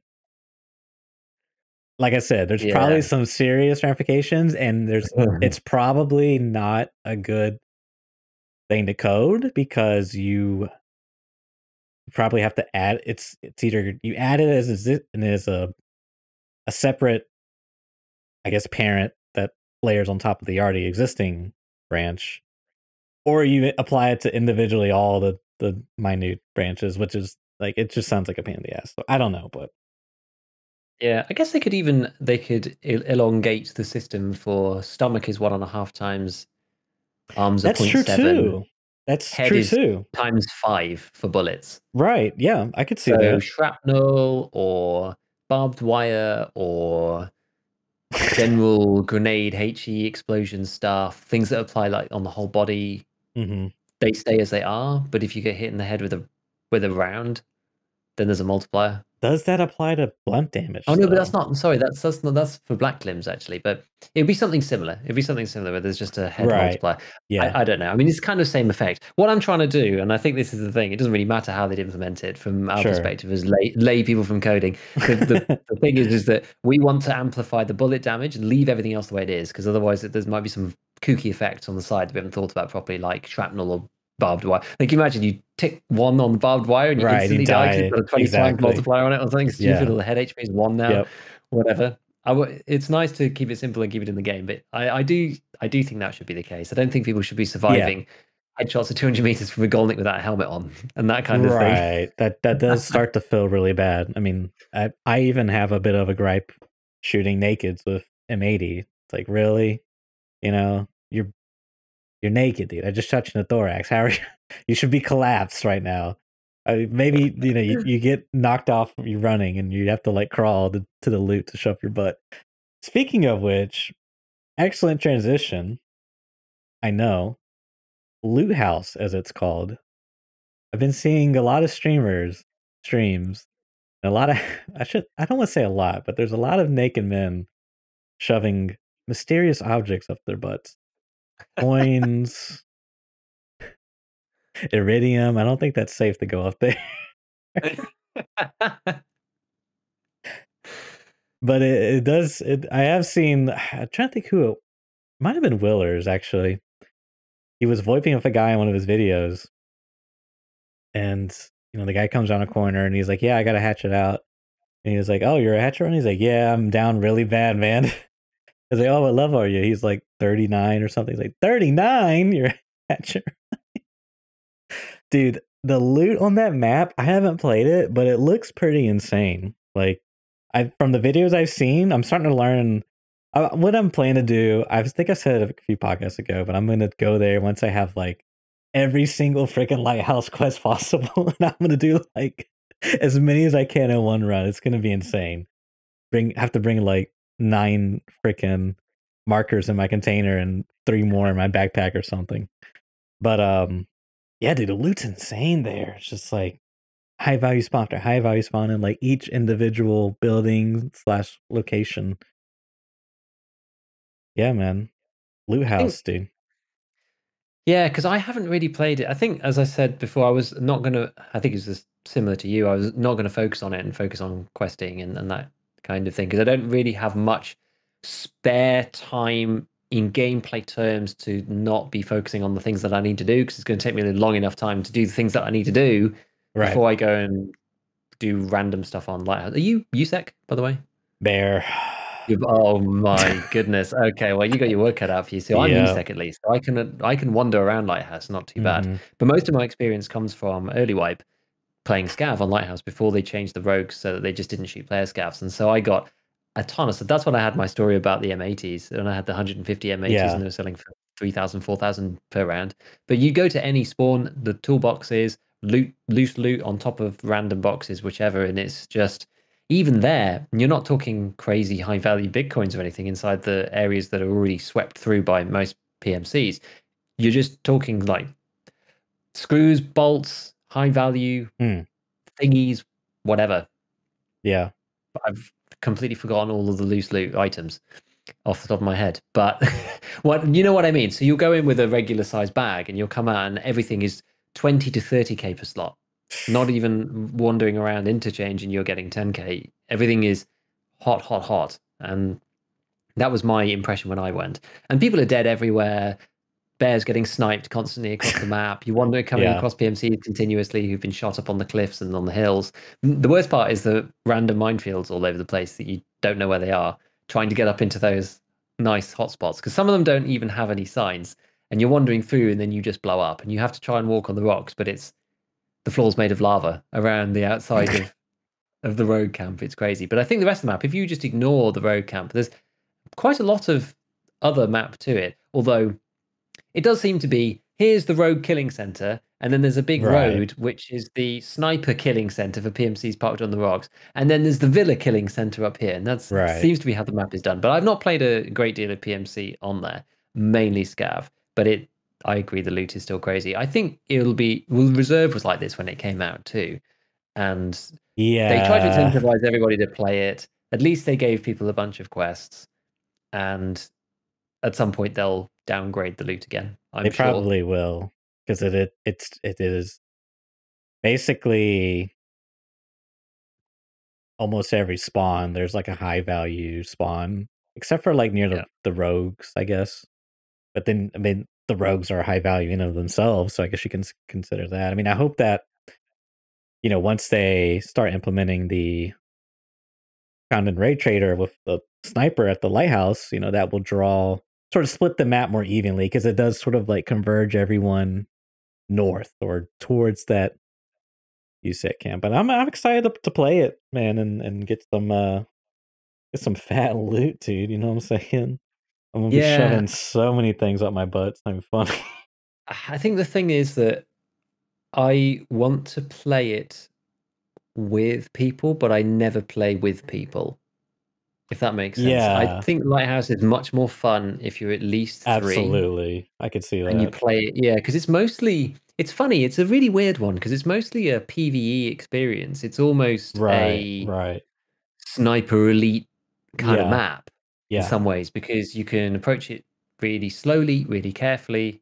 Obviously, you have other PvP going on at the same time, but if Right. you're on there with a squad, you can have people providing proper overwatch because there's enough Yeah. cliff area where there's not stuff in the way. It's the only map that's really like that. I actually quite like that they added a map where MOA matters, bolties matter. The Yep. distances are too far for some of the crappy guns to work properly. You can't just snipe. And this new system means that Yep. you want to use high calibers, powerful calibers, and people are using things like M700, and there's a place in the game for them, which is neat. And then because people are at range and the way that the terrain works, people are then having big long sniper battles too, and it's valuable having those guns. So it's cool, but I think I'm a bit scared to play it solo because you can't really clear the camp on your own unless you really know how the AI works to a T, and then you're just there Yeah. sort of abusing the AI, and Yeah. or really, really, you have to be really quite good, and you have to know how everything works because you need to be able to win the PvP encounters and then beat the rogues and clear them using the specific mechanics that they require you to clear them with. So I'm not hugely incentivized to go as a solo because I know I will die a lot and I know I'll lose a lot of money doing it, especially at the moment. So that's why I would like to go with a group, but it's not really. It doesn't really fit into what I'm doing, you know. Yeah, no, for sure. I mean, I'm also just progressing, so it's like I'm working on Shooterborn right now. I want to have that ready to be turned in so I can turn in all the sniper level ups. Like I forget the magic number. I think it's sniper skill 5. Yeah, You it's want 5. frick kappa, so I gotta load the moves in a bunch more times, but anyways, yeah, I'm not quite there yet, but I'm getting close, and I hope it's a good time. I mean, I did play some bear at the start of wipe, and it was pretty like, you know, 200 meters. It felt like 150 meters. These guys are just like shooting the MG at me, and it's like, well, I think they've adjusted since then. And I have seen I saw one clip on Twitter that I commented on, but it was a bear and he was inside the rogue camp down by the buildings the rogues are on top of the building. And the Yeah. rogue is actively trying to shoot him through the ceiling and through the wall.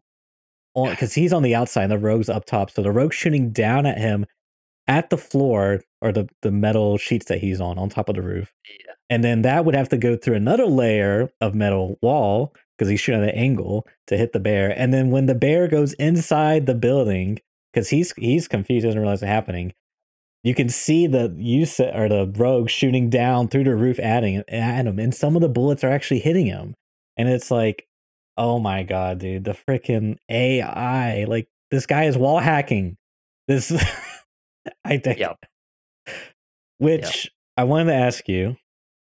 Have you seen Mm. I assume not, just because based off your divings into ballistics and whatnot. Have you seen Veritas's AI video? No, it is on my list of things to watch. I didn't check. I absolutely love Veritas's stuff Yeah. because he knows his stuff and he goes into extreme detail. His videos are not normally 10 minutes long. Let me put it let me put it that way. Oh yeah, I yeah, I didn't get you. I didn't look as to how. Yeah, it's an hour and 18 minutes. Yeah, Okay, so there's I will 100% watch it. right. It's not a throwaway video for me just to watch whenever. Yeah, Does that make sense? yeah. No, So, I get and it. it only came out yesterday, so I haven't fitted it in yet. Yeah, But I I figured. 100% will, and I'm fascinated to see what he has to say.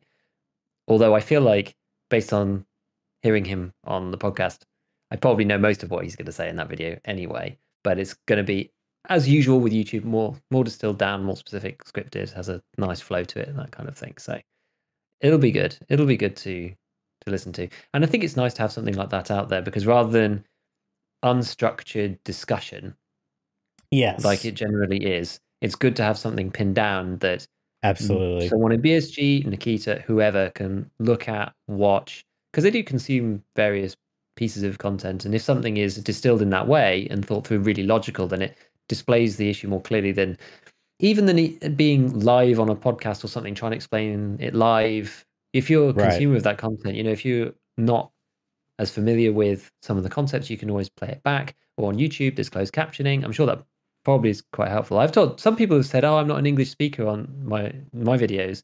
Said I find it really difficult to follow you sometimes because you speak quite quickly. And I always say, well, I'm trying to not linger too long. I do speak quite quickly, but there's closed captioning, and your language will definitely be there. I have closed captioning on all of my videos, so you can watch. It's I speak quite clearly as well, even though it's Hmm. quickly, and it always picks up, unless some very, very special technical terms, but you'll get most of the gist of Yeah. most of those terms will be Tarkov terms. You probably know what those terms are, and then all of the rest of the English will all be translated through Google Translate, and it's good enough. It's pretty Yeah. good to give you an It's pretty idea. good. If you're watching a video in English, you're already probably decent at English to start with, and then if you then have some of the most of it, 90% of it subtitled into your Right. language too, then it's probably okay. So I'm sure that helps as well for watching those kind of Yeah. things. If I was Nikita and I wanted to get the Sure. lowdown on whatever, then you can put it there or play it back and put it Russian on as well. There's a bit of a hand. So no, I think it's good. I'm looking forward to watching it. I actually didn't realize it was that long. I was expecting it was going to be something like 38, 42 minutes, something along those lines. But yeah, an hour 18, that's a It's good one. it's a really good video. Man, I'm like so envious of his ability to do these essays because like the amount of time it takes to write the script, to do the research, to build up the knowledge base. I can't even imagine, dude. And like I've tried my own endeavors and I'm a really bad about starting something and not finishing it. Kind of a character flaw. So yeah, I just really appreciate the amount of effort that goes into, and it's so nice too because you as you were saying, you know, in us, we do the podcast, Veritas the podcast, and you just sort of like this free flowing, loose conversation, thoughts coming and going. Whereas in like this video essay form, you can really get to the nitty gritty and line out some details. And oh man, dude, it's so cool. That video is like I want to watch it again, honestly, because I feel like I missed. It is an hour long, and there is, you know, you can kind of like flow in and out of focus. Yeah, it's not. I really dislike that Veritas gets like a lot of hate, or I shouldn't say hate, but he It's a lot of hate. he gets hate, yes, and that's you know it's not. I don't think any hate is warranted, but even the critics, you know, I just feel like it's not fair because in the video he essentially addresses some of the critics because some people, and I've seen this too, and it also really bugs me, is you'll say, okay, the AI is bad or whatever. Let's just use the example he used. It was like when they did this change where the scavs are wiggling, Mhm. right? And they do these actions like they drink in front of you. People were sort of like saying, "Oh, this is really cool. This is really immersive. You know, this makes sense. Blah blah blah. This is good design." Whereas now that, you know, fast forward a bit, we have VoIP. It is sort of weird that they implemented this because it was a player behavior that people did in order to communicate each other because we didn't really have amazing tools for communication, right? So how Yeah. do you communicate intent? Well, the behavior that rose up was wiggling, like it's just some weird like caveman like thing going. I don't know. And then so they put it into the AI, and now it's sort of like, why is this still here? You know, it really doesn't make sense. It's not a it's like a reaction from the devs to sort of make the AI quote unquote better based off a player driven behavior. You know, and it's like people were critical towards Veritas about this subject. I can't remember the finer details of it, but I just find it unfortunate that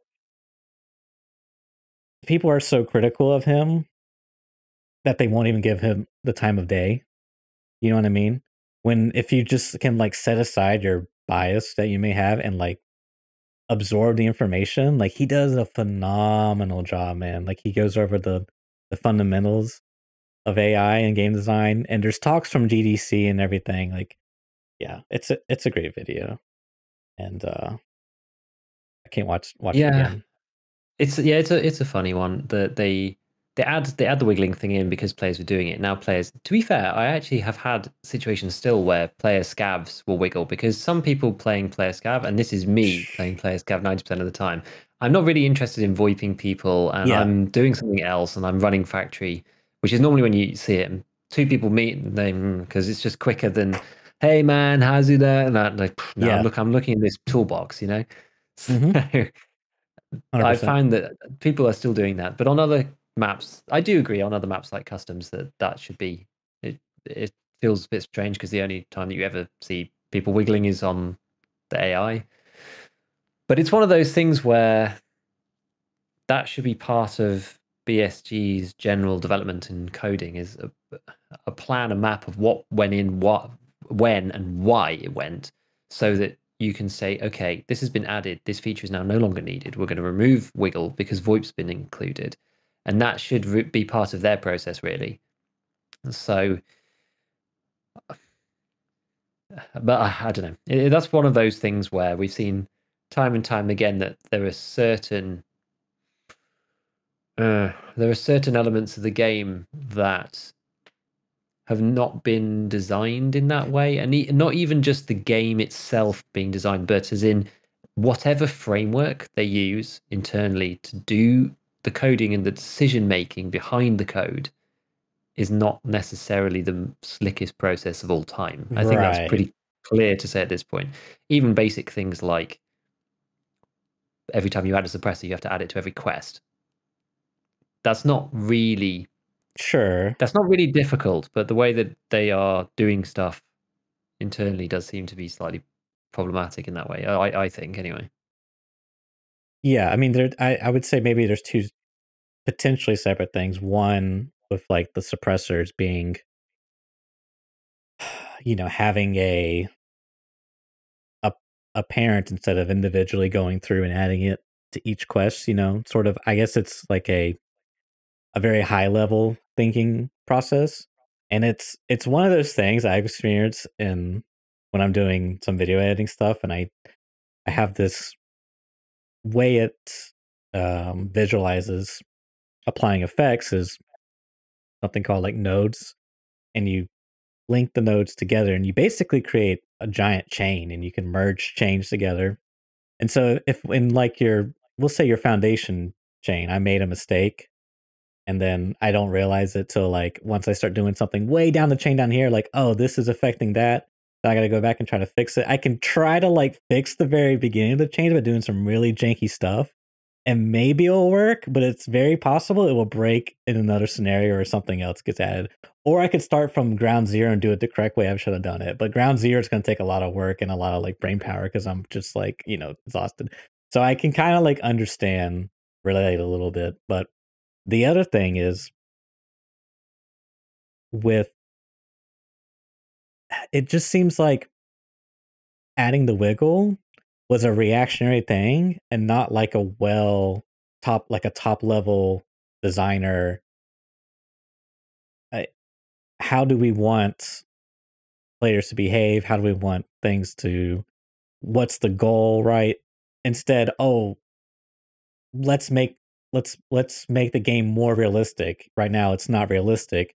Let's make scabs wiggle. Let's make scabs drink food. Let's make scabs, rotate or whatever. It's that's kind of part of the video as well, I want to say. And it's it's great stuff, man. I don't want to. If you got any thoughts, feel free to say it. But I got another topic to jump to really quick. Sure, yeah, I don't know. I'm it's it's a difficult Yeah, it's a 100%. difficult one. It's a difficult one. I'm not opposed to them adding the wiggle when everyone was doing the wiggle though.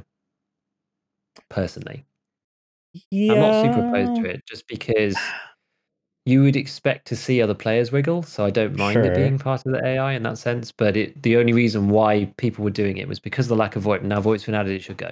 That's my stance. Yeah, yeah. And that's kind of what I've been seeing from BSG since I've been playing is it feels like they are playing a game of reaction. And I suspect that's because there's so much pressure on them, right? When the Mm. Twitch drops happen and the big Tarkov boom, the servers caught on fire. How do we fix this? How do we fix this? Um, Reddit's making posts about, oh, these darn scavs, blah, blah, blah. They keep killing me, blah. They wiggle and kill me, blah, blah, blah. They add scav karma in, right? The flea markets. It just seems like a lot of the stuff, like inertia. God, how many clean rants has Clean done? on inertia. It's finally added to the game.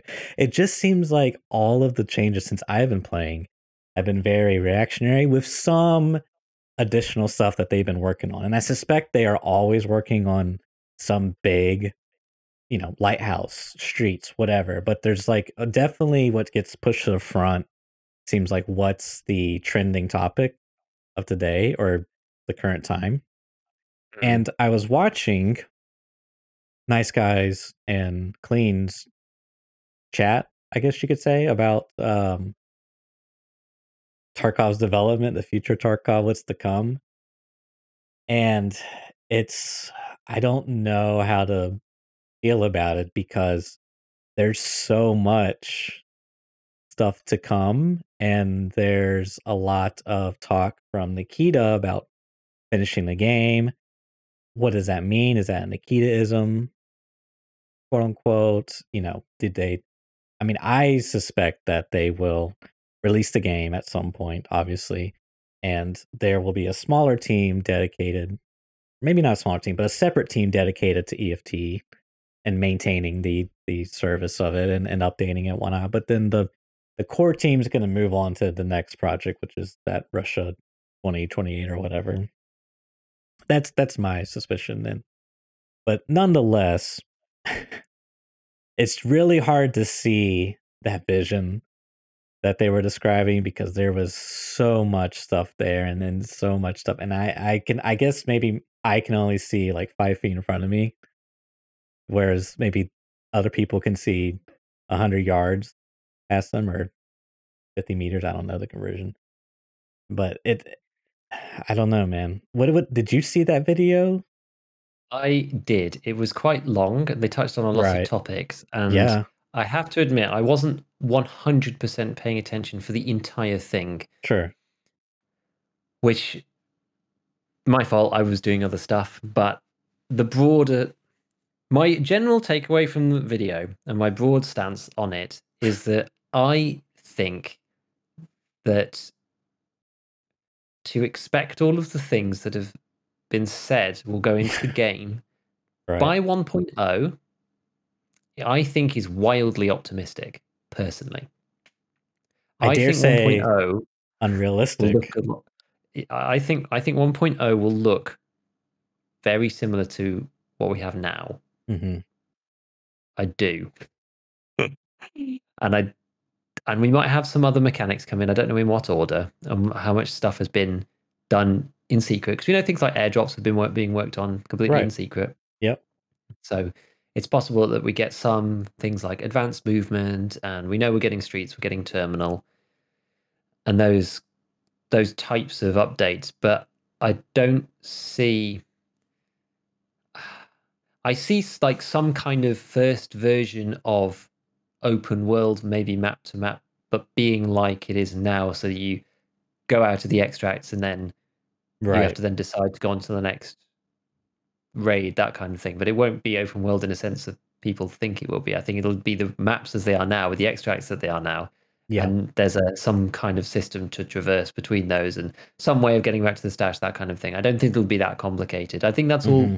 that's all I'm expecting for 1.0 anyway. And then I don't think it's unrealistic though to think that a good portion of the team will still continue with EFT for a while, because they're going to need to continue to support the game while they build the next game. Right. So even if it was 50-50, I don't even know. I'm not sure what they would do in terms of staffing or anything, but Hmm. I still think it'll have decent support. And I think given EOD was always supposed to be DLC and that kind of thing, we'll have to see exactly what that means. But I don't think it's out of the question that we get some of these extra features after 1.0 and that those things get added. But 1.0, from my, I don't know, not as detailed on all of this stuff as Nice Guy. I don't think anybody is, but from the way that Nikita speaks, which is what you alluded to, I just feel that he wants to get the game finished. He wants to get it rounded off. We get streets, we get terminal, we get a start, we get a tutorial, we get line quests. We have a start, the middle, and an end of the game, and then we have the open world game, which is more like what it is now, and that kind of finishes Escape from Tarkov as a title for 1.0 release. In my opinion, I don't think it needs that many more mechanics, really. It just needs to have what we have now, but tied together. Now, I think it's more important to focus on the storyline and that single player-ish kind of quest sort of whatever it's going to It's be, so weird to me. and those two maps, and then the Tarkov that we have now is the longevity content, because that's the game that people play after finishing the main game. And how those things will interact together, I'm not sure. But to me, that's the important thing for releasing 1.0. And it Right. sounds like Nikita wants to get that finished. But I still think we might get some of these other things that they talked about later on.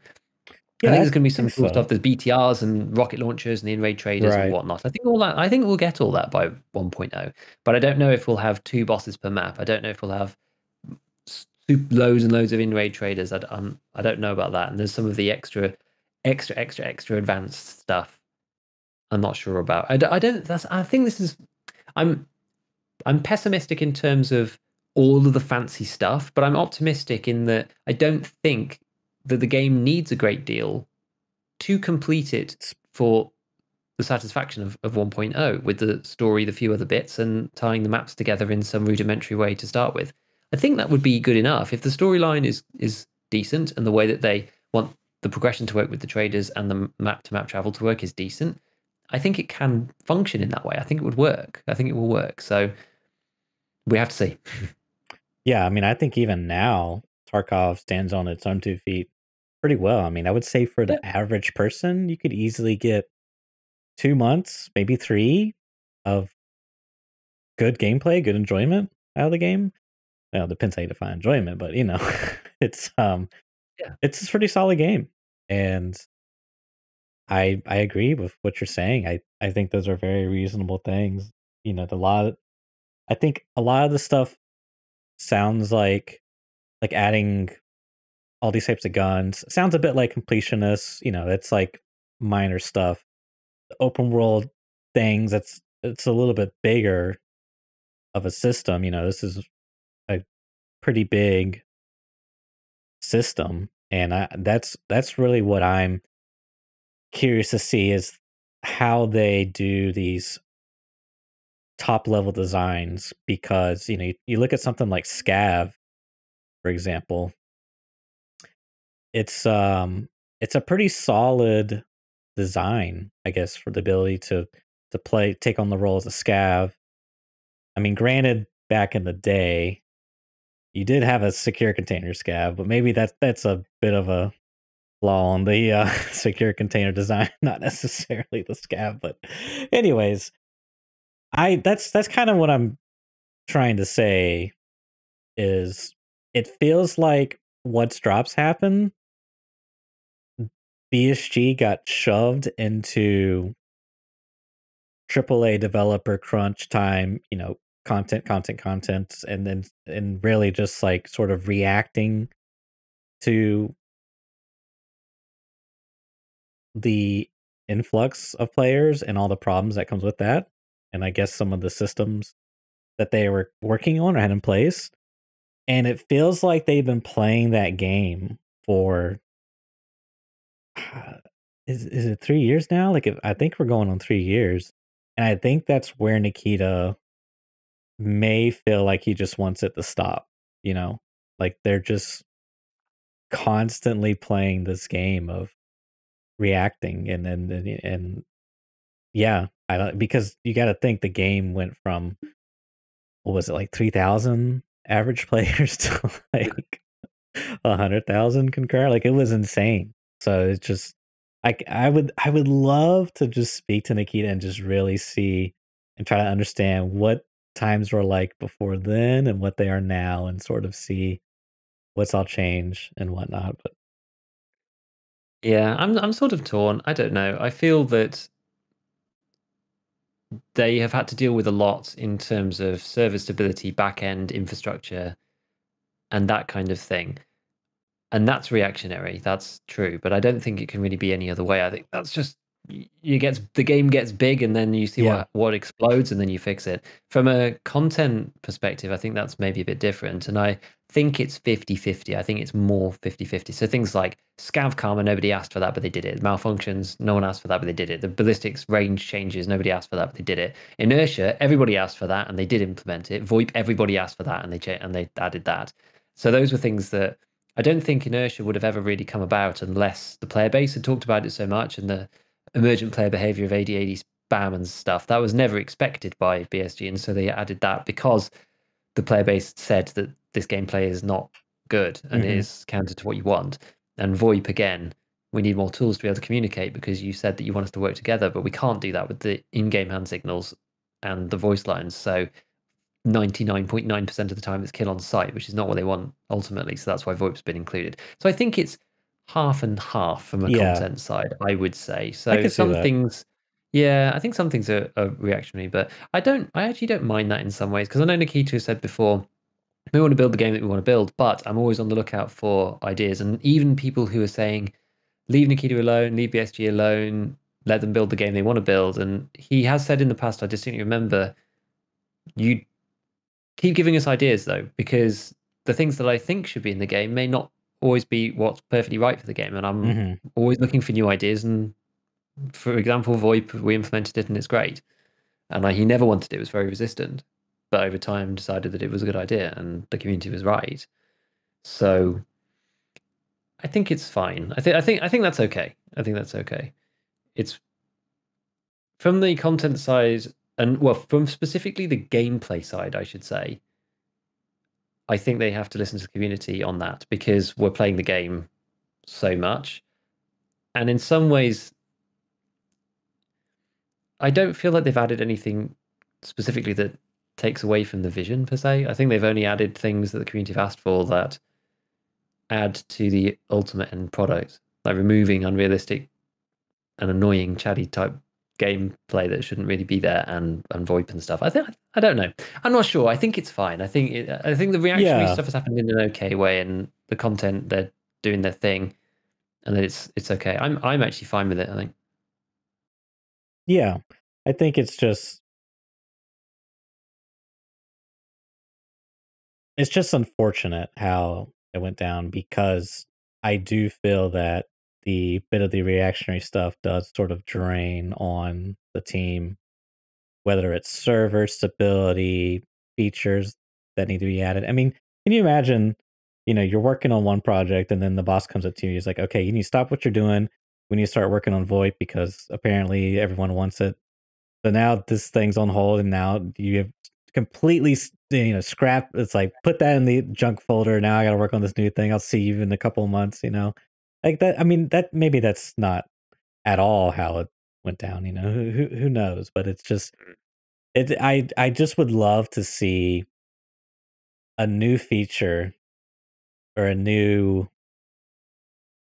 I guess the ballistic system is that. I mean, it's a rework, but Yeah, a very top level design. Okay, what's the goals of this system? What do we want to accomplish? How should it function? Instead of okay, there's a problem in the game. How do we, you know, inertia, for example. How do we fix it? Okay, this is how we fix it. Oh my god, there's a new problem. There's a bug with AD strafing. Okay, how do we fix that? I want to see the very big brain, the five head design that takes, however long to implement, but just yeah, that's all I'm saying. I know what you mean. I know Yeah. what you mean. So, you got anything else, Giga?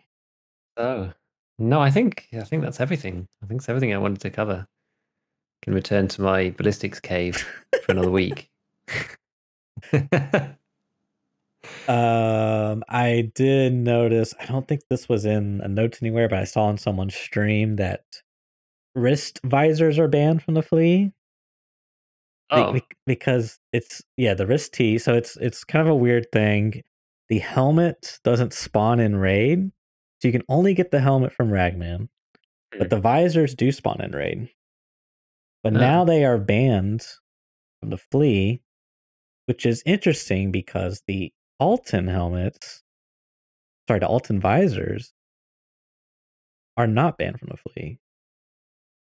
The helmet is, but not the visors. But the visor for the wrist T is banned from the flea. So it's like, why? I don't know. It's weird. It's weird as all.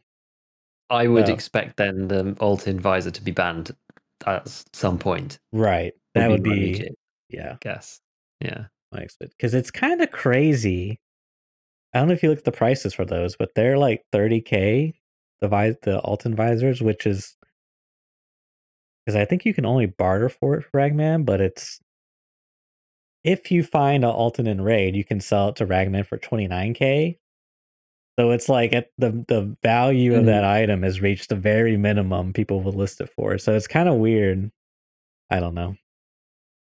Weird stuff with the economy. Yeah, that is weird. The visors have always been quite cheap. They For those, have. I think, even in the past. Sometimes you see them in the 50Ks, but yeah, I guess you're right about that. Anyways, It is an interesting one. I've not seen anybody wearing an Alton yet.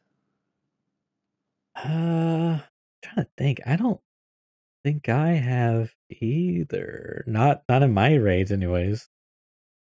It's funny. We're entering that period, and this is going to be maybe a topic for, I don't know, in a couple of weeks, maybe a month. I don't know yet exactly when it's going to happen, but we're entering the mid game that we were concerned about. Right. It's going to be fascinating to see what happens. We're getting there, and we're going to see, because now people are level 3 Ragman and level 4 Ragman and starting to see pretty much everybody in their raids be level 30 to 40. And I'm starting to run some class 5. I just keep getting shot in the face, so I've stopped again temporarily. But but we'll see, because people are getting better rounds. Right. BP's coming back on the menu. I think I have access to BP again. Oh no, do you use Punisher 6 for that? Maybe not. Yeah, then. I think or maybe it's Punisher 5. Oh yeah, I need to complete that one. I'm probably going to do that tomorrow, in fact, on stream. I've saved it up. I tried to save up Punisher because it's fun. You gonna do long range, or you just gonna go to the meat grinder and factory? Oh, we're going to do the meat grinder. Oh boy, we're going to do the meat grinder. Dude. I'm doing a long range with Shooter Born in Heaven. I'm stacking it. That's the plan. But I don't even know if I could do Shooter Born in Heaven. We'll see. I didn't even bother last wipe. I didn't try. fair enough. I didn't even try. So we'll see. We'll see. But that should be fun. But I'm intrigued to see what happens over the next couple of weeks, because I think now we're entering, as I said, that critical period where we're going to start to see some of the bigger gear come out from people. And I believe Airwing put up a post about what level people were at. That was maybe 2 weeks ago now. Maybe it was even just a week ago. But there was still quite a lot of people who are quite low level, which is never surprising to me these days, but I think always surprising to a lot of people who say, "Oh, everybody's really geared now. It's this wipe's over. When's the next wipe?" Because it's always feels that way, that you never think about it when you're killing Timmy over and over again. But when you get shot by someone with an Alton, you think, "Oh, this wipe's over. Everybody's got loads of loot now." I can't actually find his poll. Yeah, I was trying to find. Oh wait, I might be able to find it here. Because I think when I looked at it, I think a decent number of people January. still didn't even have the flea. Yeah. Which I was quite surprised about. So let me go and vote for mine. I'm a tryhard apparently. So I'll yeah, I should be able to send this to you. I'll send it to you. So it looks like over half, if I'm reading this chart right, are no, sorry. I can't do basic. Yeah, over half. I can do basic math. 55% is under level 25. Yeah. And when was this? When was it again? 6 days ago. So less 6 than days a week. ago. Okay. So less than a week ago, and half of the players have not made it to level 25 yet. How many people were under level 15? Sorry, half of the players have not made it to level 26. Would be a more accurate level 26. Yeah. statement. Yeah. How many people made it level 15? 34%. So 30. I'll read off the numbers here. So 1 through 14, aka normie, is a 21%. 15 through 25, hardcore normie, is a 34%. 26 through 35, want to be tryhard, 27%. 36 through 45. Sorry, I said that wrong. The last number should have been 26 through 35. This one is 36 through 35. Is a tryhard. Is at 15%. And then 46 plus, go touch some grass, is at 2%. Yeah, so 6 days ago, 2% of the player base had level 46 and higher, which is almost nobody.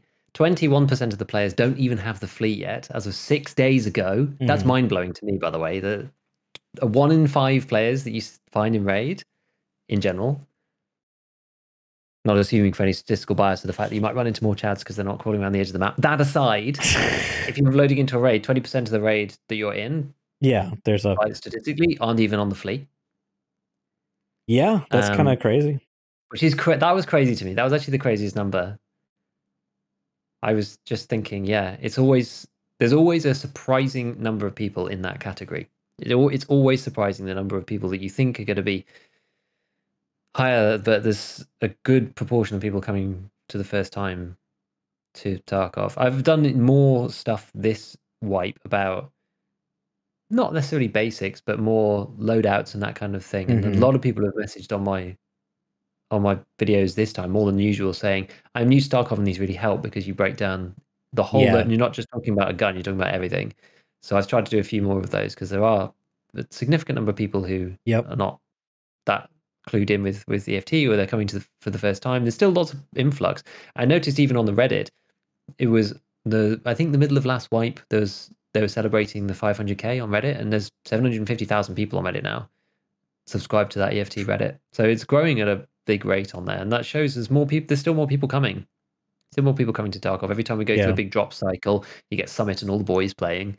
A ton of people come in and play. People who didn't pick it up before or are now, or for whatever reason. So yeah, it's I find it very, very interesting. So I think that now that we're getting that influx of people through 26 to 35 and up, which is, as of this poll, what were we saying? That was 27, 29, 39. So 44% of players were 26 plus. We're now getting into that point where we were talking about lots of people finishing Punisher. As Chad was saying, Punisher 5 for getting BP. We're going to see the divide start to appear because the flea market restrictions are what is driving the player dynamics between 15 and 30 roughly. And then after level 30, it's all trader barters and trader purchases and that kind of thing. And we're going to see a high proportion of the player base using those more in raids and standing on everybody else who doesn't have it. It's going to be guys without the flea, guys with the flea but no trader stuff, no good trader stuff, and then everyone else after that. And once it gets a third, there's going to be maximum inequality within the player base, I think. And there's going to be a lot of people who are getting stood on with meta builds, and it's going to be interesting to see the dynamic of the conversation change from 12-12 is the best wipe ever and everything feels so balanced and I love the early game, to oh my goodness, the mid game has been completely destroyed by this. I was talking to someone else in one of my comments saying it'll be interesting how we move forwards from 12-12 has arguably fixed the early game in an epic and amazing way, but has completely broken the mid to late game for the same reasons as to why the early game is fixed. So that bit now needs tweaks without the first bit. But that's my prediction anyway, but we'll see. But see, to me, that indicates that the fix you applied fixed one thing but broke something else in a different area. You're probably looking at it the wrong way. You know what I mean? It's like, yeah, I don't know. Without trying to put words together that my brain can't do right now. It's I want to, yeah, I'm with you though, that I definitely want to see, and I do think I agree that, right, when the wipe first happened, of course, rose tinted glasses, it feels really good, and I think the progression felt really good. But I do think that as we progress further and everyone sort of moves along, some people lag behind or come in late, it's gonna feel really off, dude. It's gonna feel really, really whack because, man, I'm telling you, dude, I'm level 38 right now. In former levels, when I unlock Ragman 4, I'm taking all 8 or 9 of my USEC uh, trooper armors, and I'm borrowing them for slicks every reset. And I'm gonna be running around thick boy, thickums. They can't stop me, Giga. Are you gonna run a helmet of some kind? Every 4 hours. I might. Face shield. I just can't imagine Well, myself using that's level the 6. that's the interesting thing is I feel like face shields have gotten omega value this wipe, like omega Yeah. value, and but I guess the common one or the good one, quote unquote, is locked behind samples, Mhm. right? Because it can go on the exfil, it can go on the TC800, it can go on. It's the multi ballistic visor. Is that it? Yep. It Exactly. it can go on a ton of helmets, right? And it's class 3 ricochet chance. I just feel like it's gotten omega value this wipe, and I've not been a face shield believer, like, unless it's a Alton or a Riz-T. But this wipe, dude, like I honestly, I really need to nut up and just go to labs and grind out that quest because I have black, so I just need to do it. Oh, nice. Yeah, because I don't know if you can buy the Sanitar key cards on the flea market, as Hmm. I don't know Thought the you could. availability. I Well, don't know. I should say the availability, but anyways, yeah, the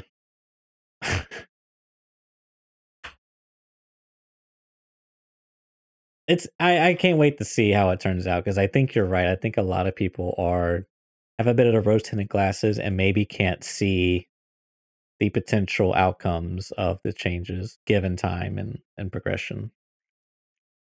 Yeah. We'll see. We'll see. With the full auto meta not being quite as strong, maybe it won't feel as bad. I don't know. People are less likely to get lasered down by meta M4s with 55A1 now. So I don't know. Potentially. Maybe that's better. Potentially.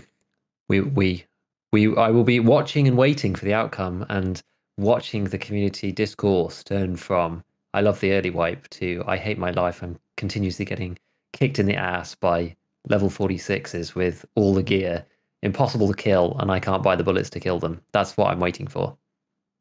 SMB's gone. Oh no, now the only option for me now is to use Magnum buckshot Yeah, pretty well much. Oh at no, point blank. I'm losing 4 damage when they're, 10 meters away from me. And how much damage do you Closing lose? closing comment regarding Yeah, we should ballistics. wrap up.